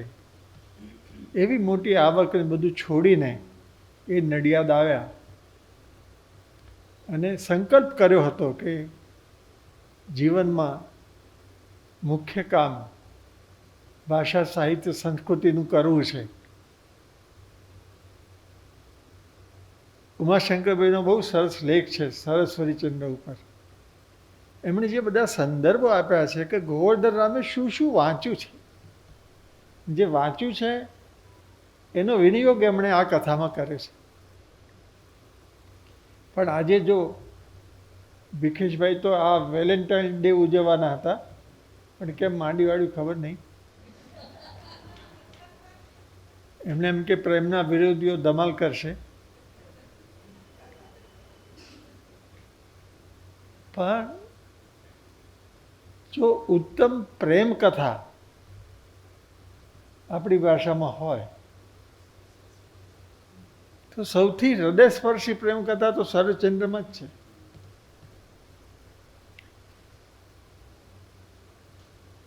કુમુદ અને કુસુમ, સરસ્વતીચંદ્ર, એમાં સરસ્વતીચંદ્ર અને કુમુદનો જે પત્ર વ્યવહાર છે એ પત્ર લખી તો જુઓ તમે યોગેશ, કેવી સૂક્ષ્મ સંવેદના, વાક્ય રચનાઓ, એના વળાંકો, અને એ ભાવ તો સતત રહ્યો છેક સુધી. અકસ્માતોનો ઉપયોગ કર્યો છે લેખકે, કથાને એ રીતે આગળ લઈ ગયા છે. બે રાજ્યો જે છે સુવર્ણપુર અને રત્નનગરી, એની ભૂમિનો ઉપયોગ કર્યો છે. દરિયાથી શરૂ થાય છે અને ચિરંજીવ સુખ સુધી જાય છે. એટલે 3 વિષયો, પ્રેમ, કુટુંબ અને અધ્યાત્મ, એ 3 વિષય લઈને ત્રણેયને ન્યાય મળે એવી સંરચના ગોવર્ધન રામે કરી છે. ક્યાંક ક્યાંક કાવ્ય પંક્તિઓ પણ આવે છે, કવિ તો છે જ. એક પ્રકરણ તો સંસ્કૃતમાં છે, લક્ષ્ય અલક્ષ્ય વિવેક, સંસ્કૃત ભાષા પર અધિકાર છે. અંગ્રેજી અવતરણનું પણ આવે છે. અને ભારતના મહાકાવ્યો અને પશ્ચિમ મહાકાવ્યો, એમાં જે સંદર્ભો છે એનો ઉપયોગ પણ ગોવર્ધન રામે એમના આ કથાનકમાં કર્યો છે. પહેલી વાર જે મળ્યા છે ત્યારે જે સ્નેહનો અનુભવ કર્યો છે તો યાદગાર છે જ, પણ ત્યાં સુવર્ણપુરમાં કુમુદને લાગે છે કે આ અલગ કિશોરી પ્રત્યે ખેંચાશે તો નહીં, એટલે મળવા જાય છે, જાગૃત કરવા જાય છે. ત્યારે જે એની સ્થિતિ થાય છે એનું પણ નિરૂપણ કેવું છે. પછી એ પિયર જવા નીકળી છે ત્યારે રસ્તામાં એ નદીમાં પડી જાય છે, અને ત્યાંથી પછી એને આ જે સાધ્વીઓ છે ચિરંજીવ સુગની એ લઈ જાય છે. અને શરદચંદ્ર તો ત્યાગ કરીને નીકળી ગયો છે અને ડાકુઓથી પછડાય છે અને જંગલમાં મૂર્છિત પડ્યો છે. ત્યારે એક સાપ અને અજગર બંને શબ્દો વાપર્યા છે. એ મૂર્છિત જેવા શરદચંદ્રની છાતી પર આવીને ડાકલી વગાડે છે. જુએ છે શરદચંદ્ર, પણ એનો આત્મા સાક્ષી ભાવે બધું જોઈ રહ્યો છે. ત્યારે સાધુ વિષ્ણુદાસ અને એમના સાધુઓ પસાર થતા હોય છે, જુએ છે અને ઉપાડી લેવા કહે છે. જોતા જેને થાય છે કે આ અસાધારણ મનુષ્ય છે, લઈ જાય છે. કુમુદને નદી કિનારેથી સાધ્વીઓ લઈ જાય છે અને આને જંગલમાંથી વિષ્ણુદાસના શિષ્યો લઈ જાય છે. અને ત્યાં જે ચિરંજીવ સુખ ઉપર જે સંબંધ બાંધ્યો છે, કેવો સ્વસ્થ સંબંધ, એકબીજાને ઓળખવાનો. પંચરાત્ર વિશે સ્વતંત્ર લેખો પણ થયા છે.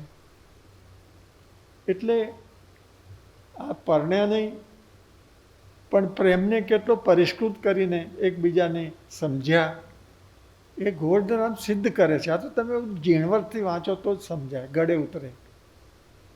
પછી છેલ્લે લેખક કુસુમ સાથે પરણાવવાનું નક્કી કરે છે. એમાં પણ સામાજિક હેતુ છે, સમાજમાં રહીને સમાજનું કામ કરી શકાય એ રીતે. અને કુમુદને કોઈ એવી વૃત્તિ રહી નથી જેનો હિસાબ એને આપવો પડે, એમાંથી ઘડાઈને શુદ્ધ સંવેદના સુધી ગઈ છે.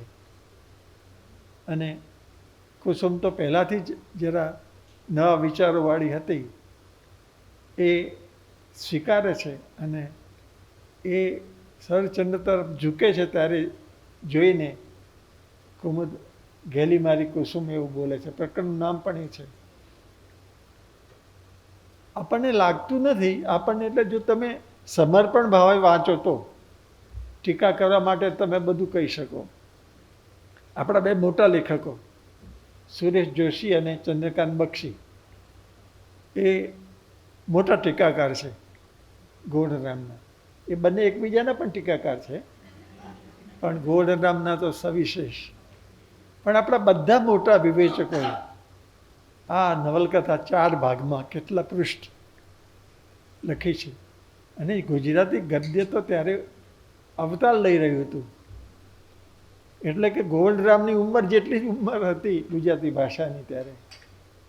એમાં આવી નવલકથા 4 ભાગમાં લખવી અને સામાજિક, ભૌગોલિક, સાંસ્કૃતિક બધા આધારો સાથે ભાષાને બરોબર અભિવ્યક્તિ આપવી એ નાની વાત નથી.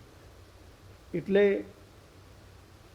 વધારે સમય હોત તો વધારે વાત થાત, પણ ભવિષ્યમાં આવા પ્રસંગો આપણે કરીશું. આમાં જે પ્રેમની સંવેદના છે એ તીવ્ર છે, સાચી છે. એવી જ દર્શકમાં પણ છે.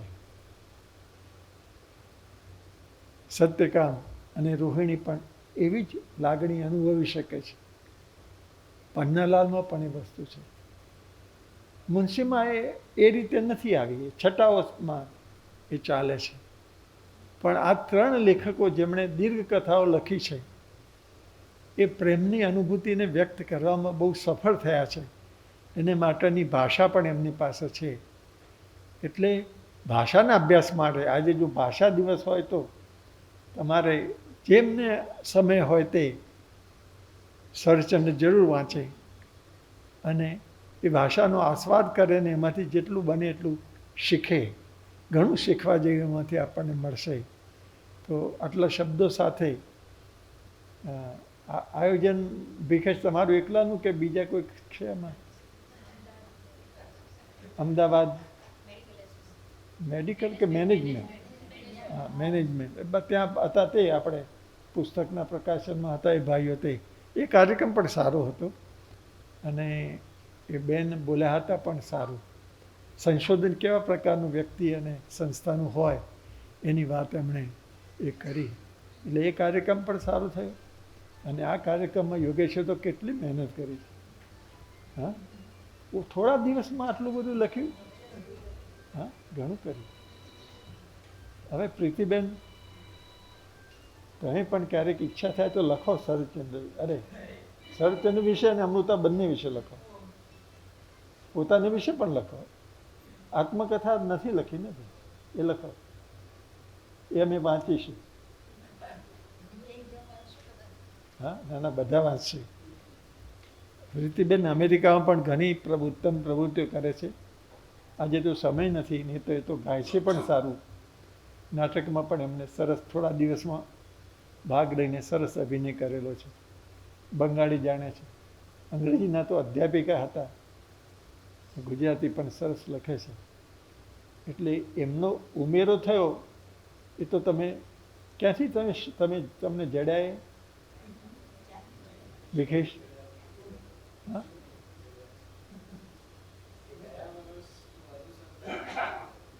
ગયા વર્ષે. પણ ત્યારે તો તમે મંત્રી નહોતા ને. પણ આ તમે સારું કામ કર્યું.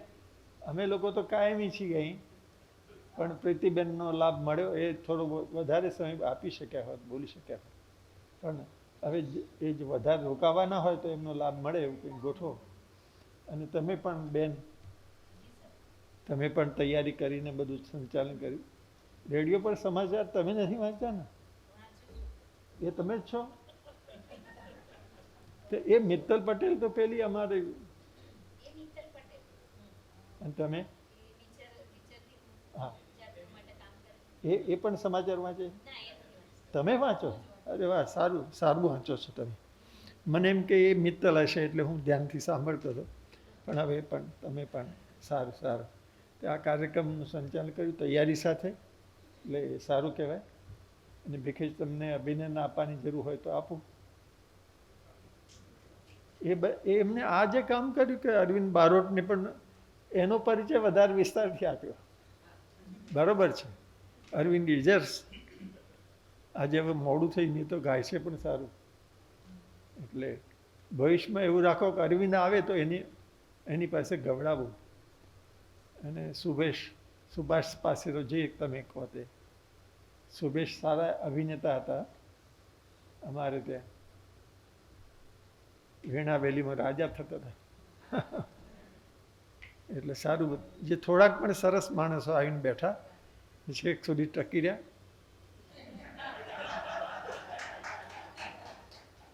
તો બસ મેં ધાર્યું હતું એટલા સમય પૂરું થયું. આપનો સૌનો આભાર.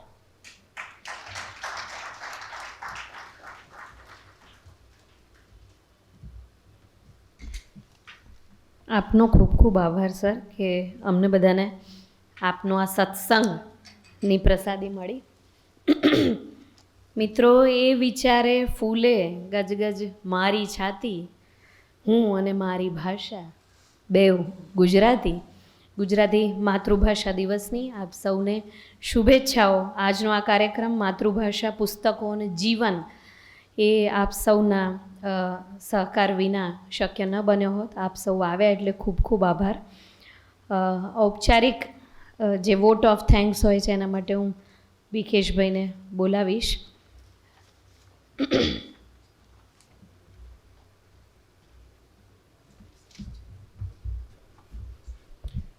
સમય ઘણો થયો છે એટલે 2-4 મિનિટ પણ મહત્ત્વની છે બધા માટે.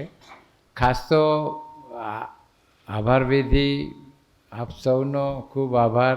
આનંદ છે આપ સૌ આવ્યા. રઘુવીરભાઈ કહ્યું એમ ઓછી સંખ્યામાં પણ એક કક્ષાના શ્રોતાઓ મળે એનો પણ વક્તાઓને આનંદ હોય છે. ખાસ તો AMAનો આભાર માનવો મારે માટે મહત્ત્વનો છે, કારણ કે AMA તો મેનેજમેન્ટના વિચારને લઈને જ મોટાભાગે બધી પ્રવૃત્તિઓ કરે છે. પણ ઉન્મેષ દીક્ષિત જે અત્યારે અહીંયા એક્ઝિક્યુટિવ ડિરેક્ટર છે, એ મારા જૂના મિત્ર.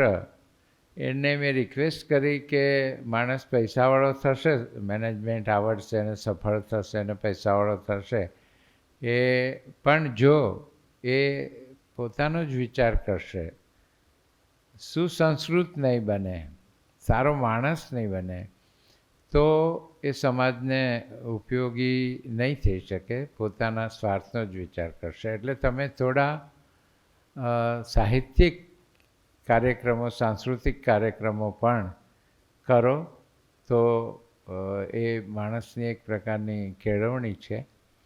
એને મેનેજમેન્ટ અહીંનું જે છે એ લોકોએ આ વાતને સ્વીકારી અને છેલ્લા 2 વર્ષમાં 10 કાર્યક્રમો હું આ લોકોની સાથે રહીને અહીંયા કરી શક્યો છું. જુદા જુદા હેરિટેજ વિશેના, કલા સાહિત્ય સંસ્કૃતિ વિશેના.